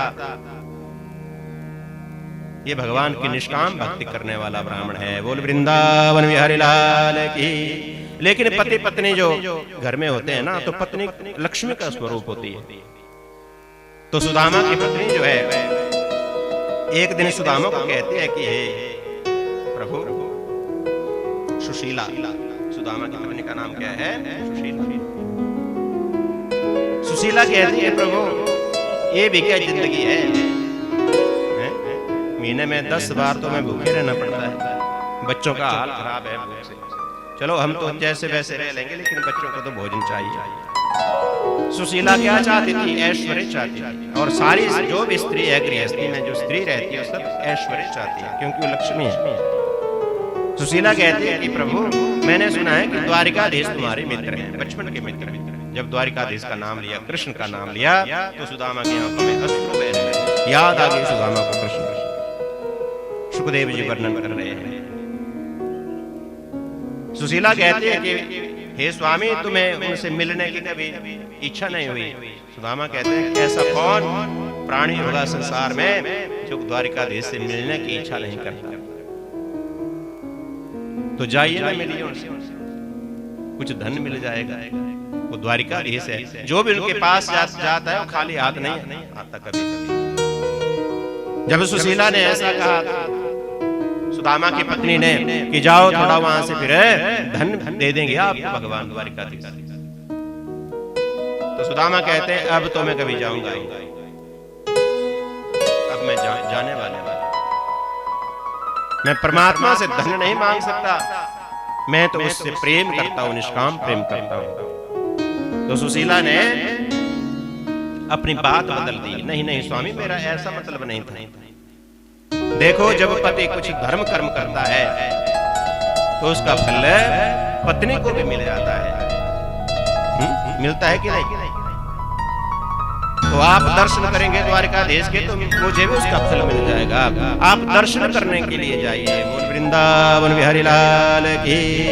बोले देवी, हमारे पास कुछ नहीं है, और मित्र के पास, जहाँ जिस घर में बच्चे हो, मित्र हो, मंदिर हो, यहाँ कभी खाली हाथ है नहीं जाना चाहिए। बोल वृंदावन बिहारी लाल की। यहाँ कभी खाली हाथ नहीं जाना चाहिए, कुछ ना कुछ तो चाहिए। जिस घर में बच्चे हो, मंदिर हो, मंदिर में, बच्चों वाले घर में, मित्र के घर में, यहाँ खाली हाथ नहीं जाते। तो सुशीला कहती है, इसकी चिंता मत करो, मैं प्रबंध करती हूँ। तो सुशीला ने 4-5 घरों से 4-4 मुट्ठी चावल लाए, एक मुट्ठी चावल लाए, एक फटी हुई पोटली, कपड़े की पोटली जो 4 जगहों से सिली हुई थी, वो भी साबुत नहीं थी, उसमें उन चावलों को बांधा और अपने स्वामी के हाथों में देते हुए कहा कि जाओ, ये भेंट दे देना। सुदामा ने भी भेंट को अपनी कांच में दबाया, अपना डंडा लिया और चल पड़े कृष्ण मिलन की लालसा के लिए। बोल वृंदावन बिहारी लाल की। नंगे पांव जा रहे हैं, कभी रास्ता भटक जाते, कभी वृंदावन पहुंच जाते, कभी मथुरा पहुंच जाते, द्वारिका का आता पता ही कोई नहीं, कोई ड्रेस नहीं उनके पास। भगवान ने देखा कि मेरा मित्र आ रहा है मेरे से मिलने के लिए। सुदामा एक पेड़ के नीचे थक करके बैठ गए। भगवान ने देखा मेरा मित्र नंगे पांव है, कांटे पैरों में चुभे हुए हैं। तो भगवान ने क्या किया, अपनी माया से सुदामा को उठाया और अपनी द्वारिका के मुख्य दरवाजे पर छोड़ दिया। बोल वृंदावन बिहारी लाल की। सुदामा की नींद खुली। अरे मैं तो पहुंच गया, ये कौन सी नगरी है, मैं कहां पहुंच गया। जब लोगों को आते जाते देखा, हैं द्वारिकाधीश की जय, द्वारिकाधीश की जय, सब राधे राधे बोल रहे हैं, राधे राधे, हरे कृष्ण की ध्वनि सुनी, तो सुदामा ने 1-2 लोगों को बुलाया कि इधर आओ भाइयों, ये कौन सी नगरी है, इस नगरी का राजा कौन है। तो लोग कहने लगे कि ये हमारे द्वारिकाधीश की द्वारिकापुरी है। बोल वृंदावन बिहारी लाल की। सुदामा आनंदित हो उठे, मैं पहुंच गया, द्वारिकाधीश के पास पहुंच गया। दरवाजे में खड़े हो गए, अंदर कैसे जाऊं। तो द्वारपालों को देखा, द्वारपालों को बुलाया, अरे द्वारपालों इधर आओ, जाओ जरा अपने राजा से कहो कि तुम्हारा बचपन का मित्र सुदामा आया है, तुमसे मिलने के लिए आया है। अब द्वारपाल पैर से लेके सर तक देखते हैं सुदामा, फटी हुई धोती, कम से कम भी तकरीबन 3-4 जग से धोती फटी हुई, मैली कुचैली धोती, शरीर पर एक पतला सा पटका, और शरीर सुदामा के शरीर की एक हड्डी दिख रही है द्वारपालों को। बड़े पतले दुबले देख करके सुदामा कि इस दशा को देख करके द्वारिकाधीश कहते हैं कि धन्य है हमारे द्वारिकाधीश जिनके ऐसे ऐसे मित्र हैं।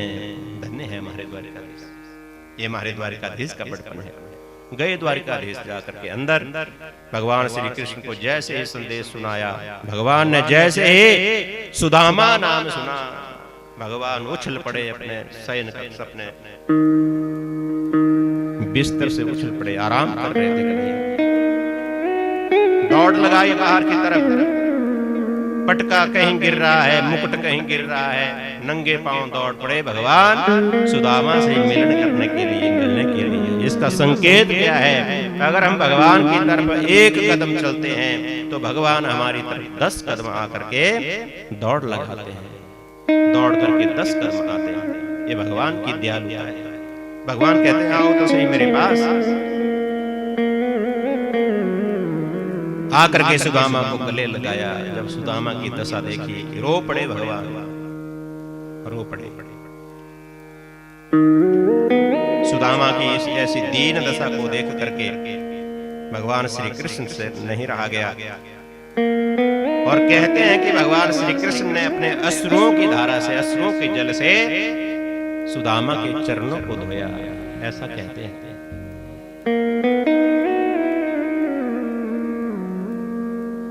अपने दांतों से सुदामा के पांव के कांटे खोले, अपने सिंहासन पर बिठाया, पांव दबाए। आज भगवान भगत की शरण में है। बोले वृंदावन बिहारी लाल की। आज भगत को भगवान ने ऊपर बिठाया है और अपने आप नीचे बैठे हैं। जब हम धर्म को धारण करते हैं, जब हम धर्म के अनुसार आचरण करते हैं तो भगवान भी छोटे हो जाते हैं और भक्त बड़ा हो जाता है। बोल वृंदावन बिहारी लाल की। साथ में रुक्मणी खड़ी हुई थी, कहने लगी आज बड़े सेवा हो रही है ब्राह्मण देवता। क्या बात है?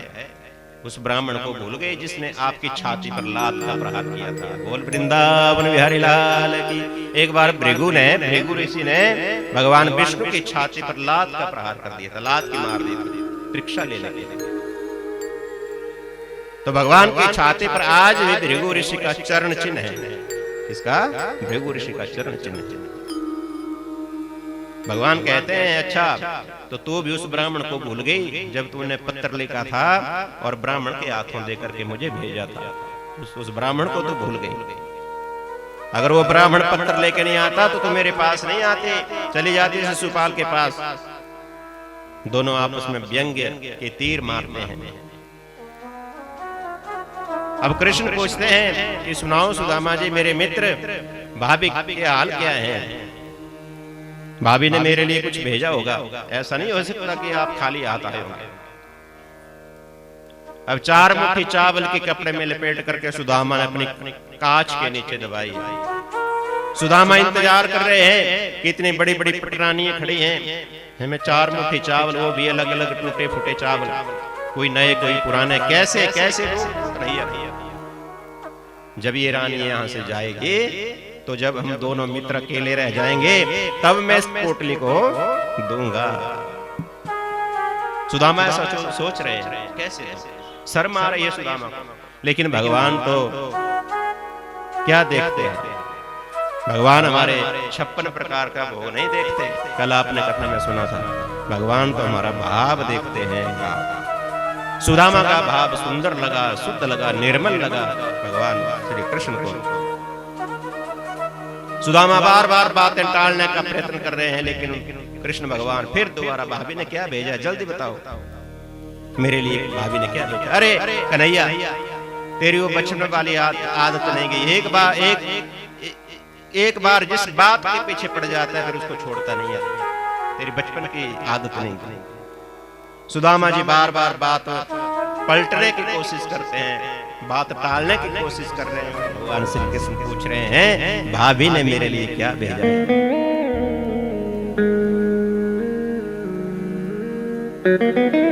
अब भगवान श्री कृष्ण ने क्या किया? एक जोर का झटका दिया और सुदामा की कांच के नीचे की वो पोटली थी ना चावलों वाली, उसको छीन लिया। अच्छा वो तेरी आदत नहीं गई बचपन की। जब हमारे गुरुजी ने हमें लकड़ी पीरने के लिए भेजा था यज्ञ के लिए, और कुछ चने भी दे दिए थे हम दोनों के लिए, तो तू अकेला खा गया था उन चनों को। सुदामा, मेरी भाभी ने मेरे लिए इतने सुंदर चावल भेजे और इनको भी खाने, इनको भी नहीं दे रहा है मुझे। तेरी भी ये आदत बचपन से नहीं गई। और जब भगवान द्वारिकाधीश ने उस चावल की पोटली को खोला, चारों तरफ घुमाया, देख रहे हैं भगवान और आंखों से आंसू गिर रहे हैं भगवान। एकदम समझ गए भगवान किसी घर में एक भी चावल नहीं है, चावल का एक, अन्न का एक भी दाना मेरे इस भगत के घर में धिक्कार है मुझे।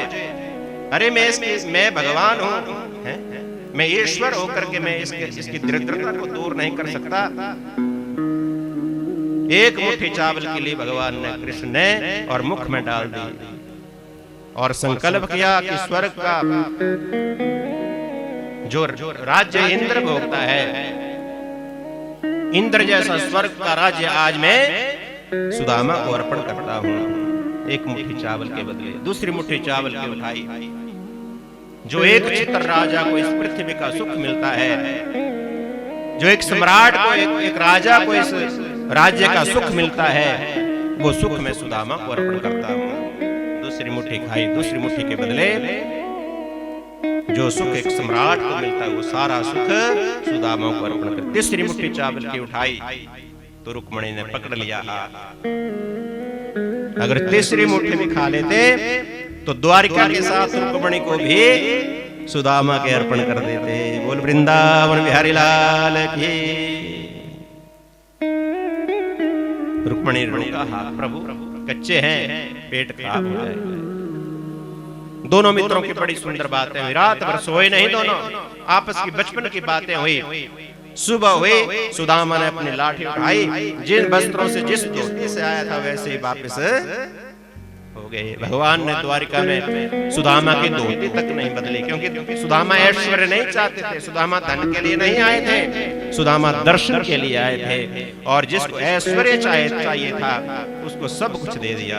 सुदामा को कानों कान पता, खबर नहीं चली कि भगवान ने क्या क्या दे दिया है। बोल वृंदावन बिहारी लाल की। सुदामा पहुंचे अपने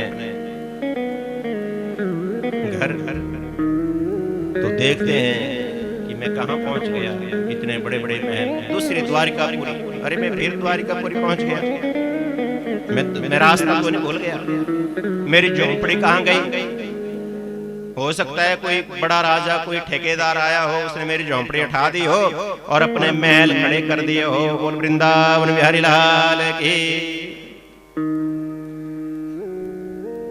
वहां भी द्वारिका जैसा ऐश्वर्य देखा सुदामा ने, वहां भी वैसे द्वारपाल, वैसे सैनिक, नौकर चाकर घूम रहे थे। सुदामा ने एक दो लोगों को बुलाया कि आओ, इस जगह का नाम क्या है। बोले सुदामापुरी है। क्या है? ये सुदामापुरी है। बोले सुदामापुरी, मेरी पूरी होने का तो मतलब ही नहीं पैदा हो सकता, मेरी पूरी तो हो ही नहीं सकती। अच्छा ये बताओ तुम्हारे सुदामा इस वक्त कहाँ हैं? तो सैनिक कहते हैं, द्वारपाल कहते हैं कि हमारे सुदामा राजा जो हैं वो अपने मित्र से मिलने द्वारिका गए हैं। ओहो, द्वारिका तो मैं ही गया हूँ, द्वारिका तो मैं गया हूँ, लेकिन मेरी पूरी होने का तो मतलब ही पैदा नहीं होता। इतने बड़े महल मेरे नहीं हो, मन में सोच रहे हैं। तो बोला अच्छा ऐसा करो, उस सुदामा की पत्नी कहाँ है? बोले अंदर है, अपने सहेलियों के साथ खड़ी है, नौकरानी उसकी सेवा कर रही हैं, सेविकाएं हैं, नौकर चाकर हैं, जरा बुलाओ सुदामा की पत्नी को। सुदामा कहते हैं मुझे दर्शन करने हैं। तो सुदामा की पत्नी आई। 6 महीने हो गए थे जाने को सुदामा को, 6 महीने। 1 साल के बाद सुदामा अपने पत्नी से मिल रहे हैं। बोल वृंदावन बिहारी लाल की।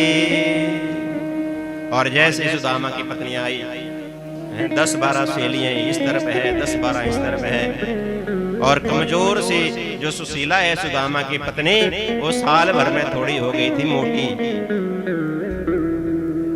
और सुदामा को पहचानने नहीं आ रही। सुदामा बोले ये भी मेरी पत्नी नहीं,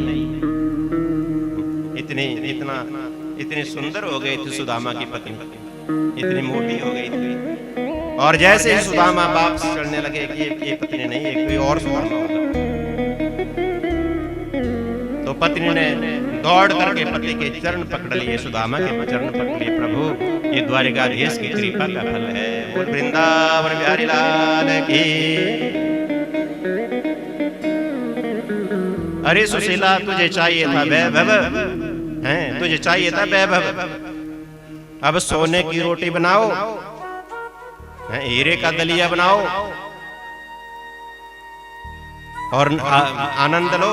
मैं यहाँ नहीं रह सकता, मेरी तो बुद्धि खराब हो जाएगी। ऐसे मैं तो 2-4 मालाएं भगवान की जपता था, वो भी छूट जाएगी। मैं तो चला जंगल भगवान की तपस्या करने। सुदामा की पत्नी सुशीला बोली तो मैं भी अकेले क्या करूंगी यहाँ रह करके, चलो मैं भी चलती हूँ। दोनों चल पड़े महलों को छोड़ करके। तो पीछे से आवाज लगाती, अरे मित्र सुदामा जरा पीछे की तरफ तो देखो। जब दोनों पलट करके पीछे देखते हैं तो टेढ़ी टांग वाला बंसी बजाने वाला कन्हैया पुकार रहा है, आओ सुदामा ये मेरा दिया हुआ प्रसाद है तेरे को, इससे तेरी बुद्धि भ्रष्ट नहीं होगी। इस धन से परोपकार करो, लोगों की सेवा करो, प्रजा की सेवा करो।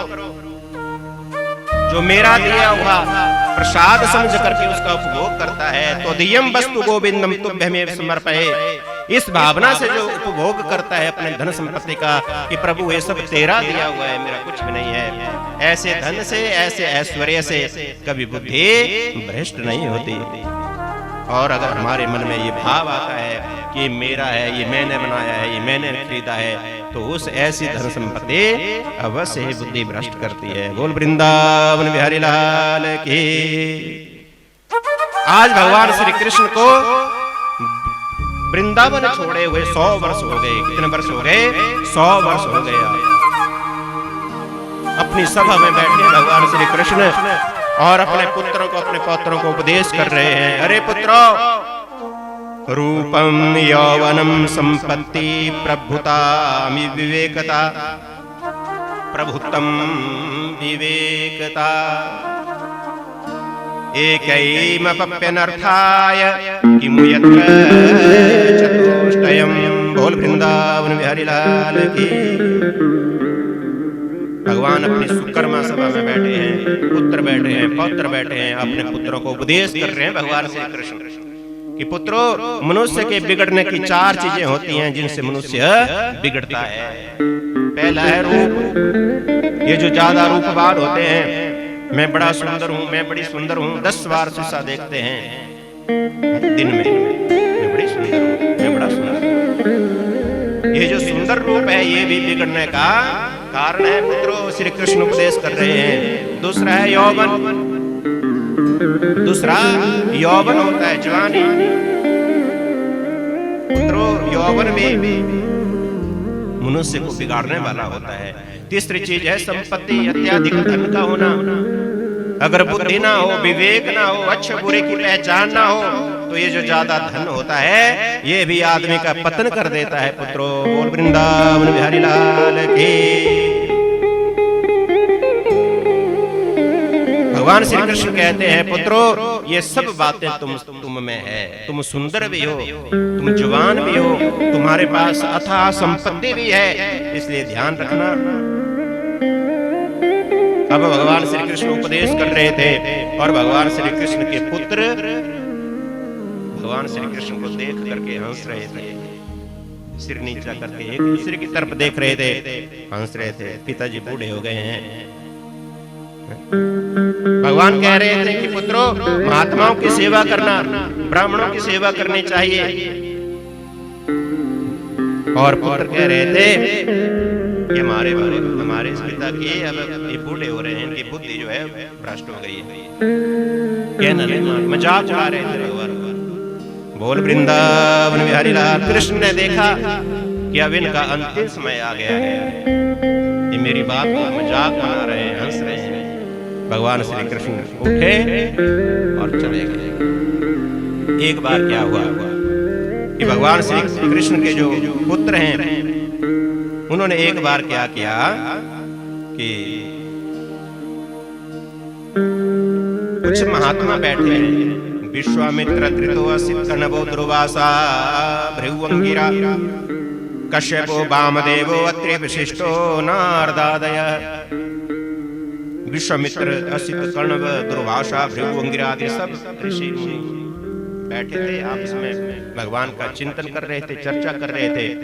तो इतने में क्या किया, इन कृष्ण पुत्रों ने क्या किया कि बड़े बड़े बनते हैं महात्मा, हमारे पिताजी इनका गुणगान करते थकते नहीं है, जरा देखते हैं इनमें कितना क्या जानते हैं। कृष्ण पुत्र कहते हैं आज इनकी परीक्षा ली जाए कि जानते हैं ये कुछ भी ऐसे ही बने हैं। तो कृष्ण पुत्रों में एक पुत्र था जावंती का पुत्र सांब। ये बड़ा सुंदर था, जावंती का पुत्र जिसका नाम था सांब, बहुत सुंदर था ये। अब कृष्ण पुत्रों ने क्या किया, इसके भाइयों ने क्या किया, इसको स्त्री बना दी, नारी बना दी, और नारी बना करके इसके पेट में बड़े कपड़े लपेट करके इसको जैसे गर्भवती माँ होती है, स्त्री होती है, वैसा उसको बना दिया सांब का। और चले गए उसको पकड़ करके सब महात्माओं के पास। ये महात्मा जी आप बड़े विद्वान हैं, आप बड़े तपस्वी हैं, बताओ ये हमारी नई नई बहू आई है, हमारी बहू है, इसके बालक होगा, इसके गर्भ से क्या होगा, बेटा होगी कि बेटी होगी। महात्माओं ने ध्यान लगाया, उनमें दुर्वासा ऋषि बड़े क्रोधी हैं। कौन? दुर्वासा। दुर्वासा ऋषि ने देखा कि वो इन कृष्ण पुत्रों की, इन यदुवंशियों की बुद्धि भ्रष्ट हो गई है, ये हमारी परीक्षा लेने के लिए आए हैं। ऋषियों ने कह दिया कि इसके गर्भ से ना पुत्र होगा ना इसके गर्भ से पुत्री होगी, इसके गर्भ से एक लोहे का मूसल पैदा होगा। बोल वृंदावन बिहारी लाल की। और वो लोहे का मूसल तुम्हारे सारे यदुवंशियों का नाश कर देगा, एक भी नहीं बचेगा। अब डर के मारे उन्होंने उस लोहे के मूसल, जब उसके कपड़े जो लपेटे थे, गर्भवती बनाई थी, बहुत कपड़े लपेटे थे, वो कपड़े लटाए उन भगवान के पुत्रों ने, कृष्ण के पुत्रों। तो जब कपड़े हटे तो पेट से एक लोहे का मूसल निकल गया। इन यदुवंशियों ने उसके छोटे छोटे टुकड़े कर दिए, छोटे छोटे छोटे, और समुद्र में फेंक दिए। एक टुकड़ा बच गया इतना, वो भी समुद्र में फेंक दिया।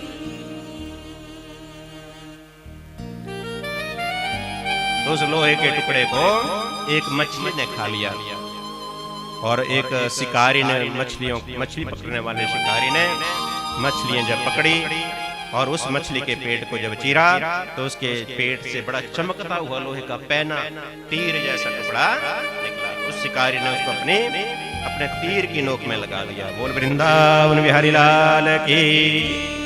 और जो छोटे छोटे टुकड़े पीस पीस करके समुद्र के किनारे फेंके थे उन यदुवंशियों ने, उसकी एक घास पैदा हो गई, जिस घास के बड़े बड़े पत्ते, लंबे लंबे पत्ते, तलवार जैसे पत्ते थे, वो पैदा हो गए।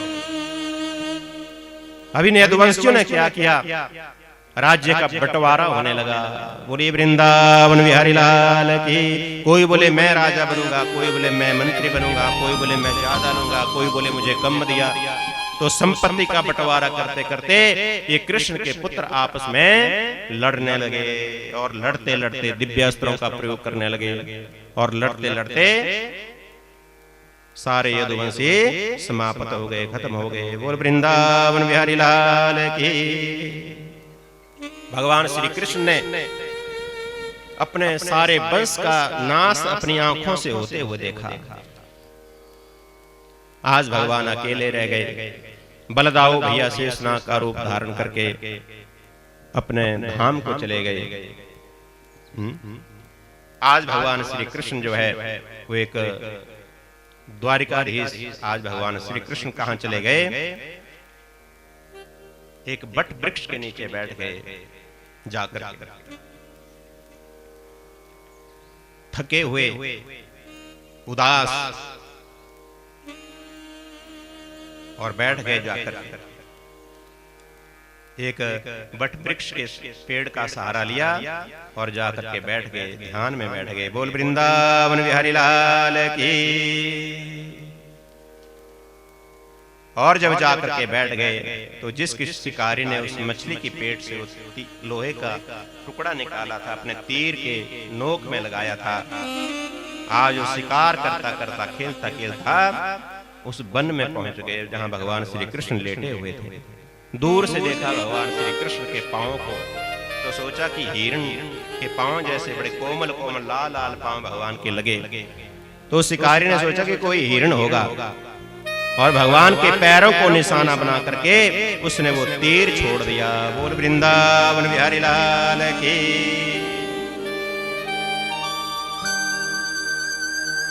तीर छोड़ दिया, जाकर के भगवान के पांव पे लगा वो तीर,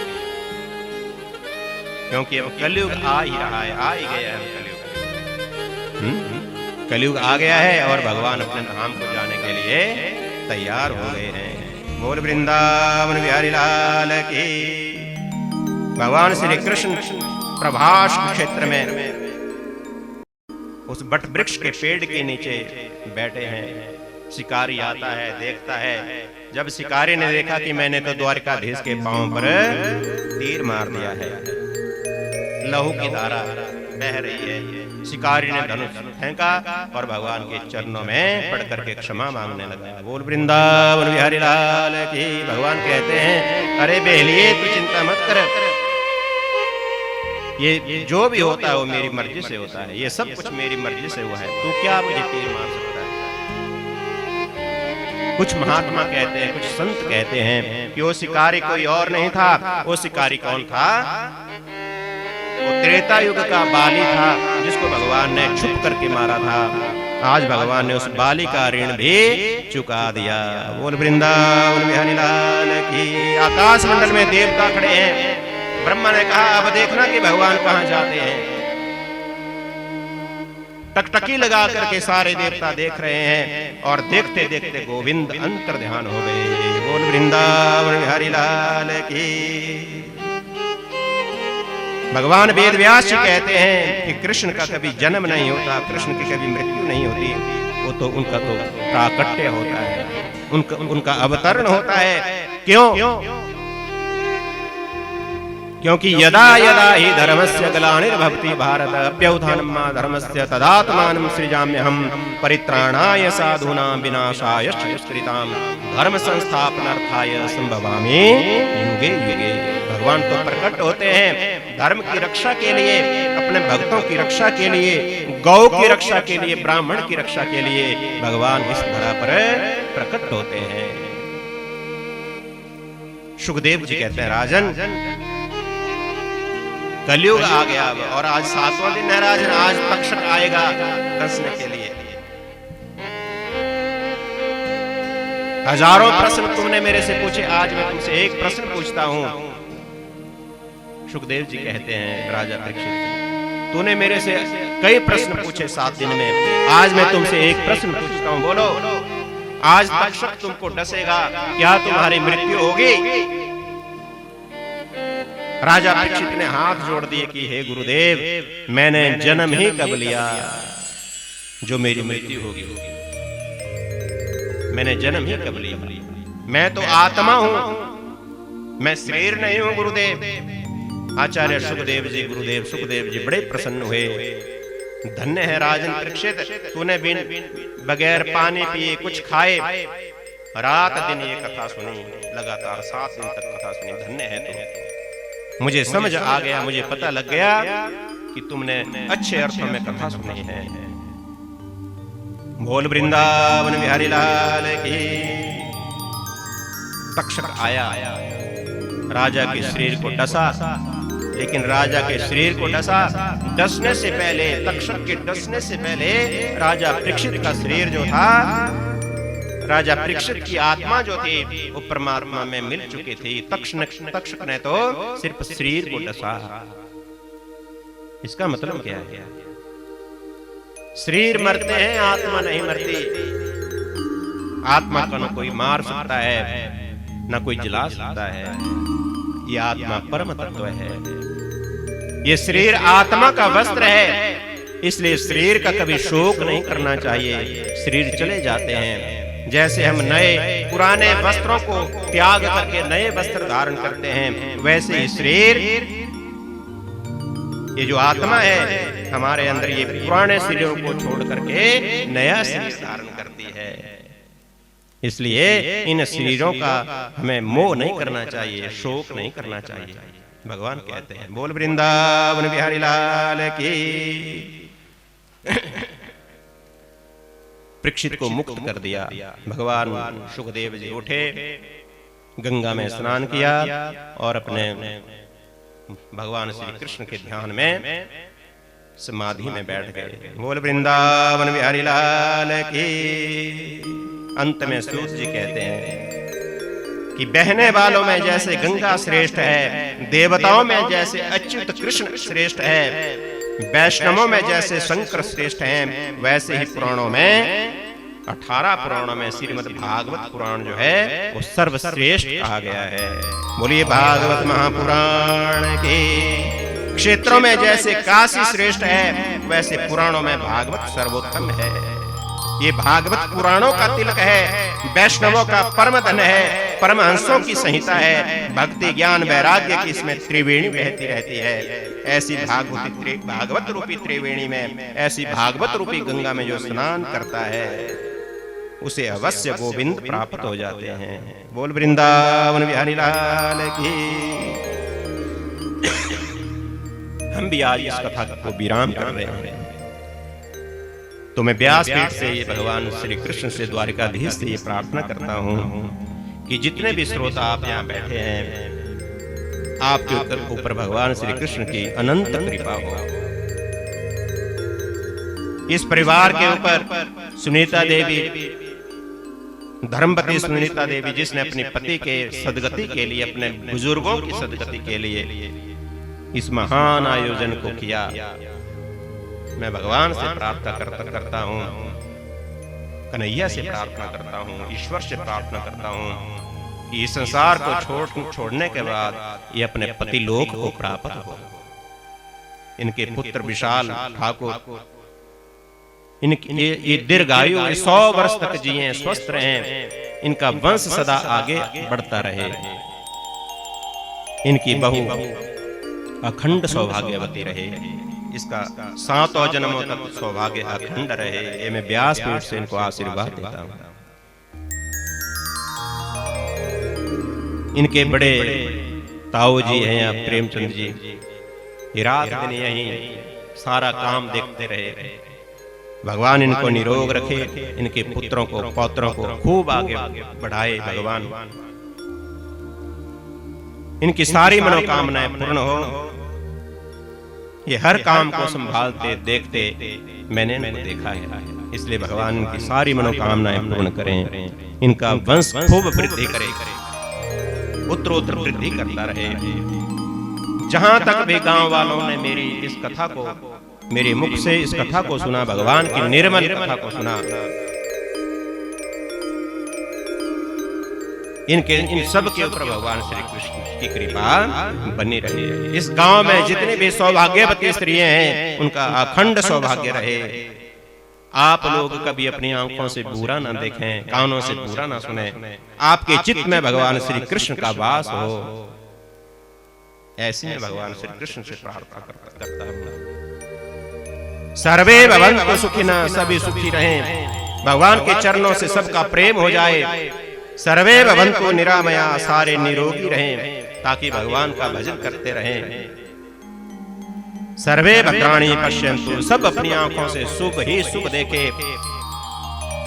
इस परिवार में, इस गांव में किसी की अल्प मृत्यु ना हो, ये मैं व्यासपीठ से आपको आशीर्वाद देता हूं।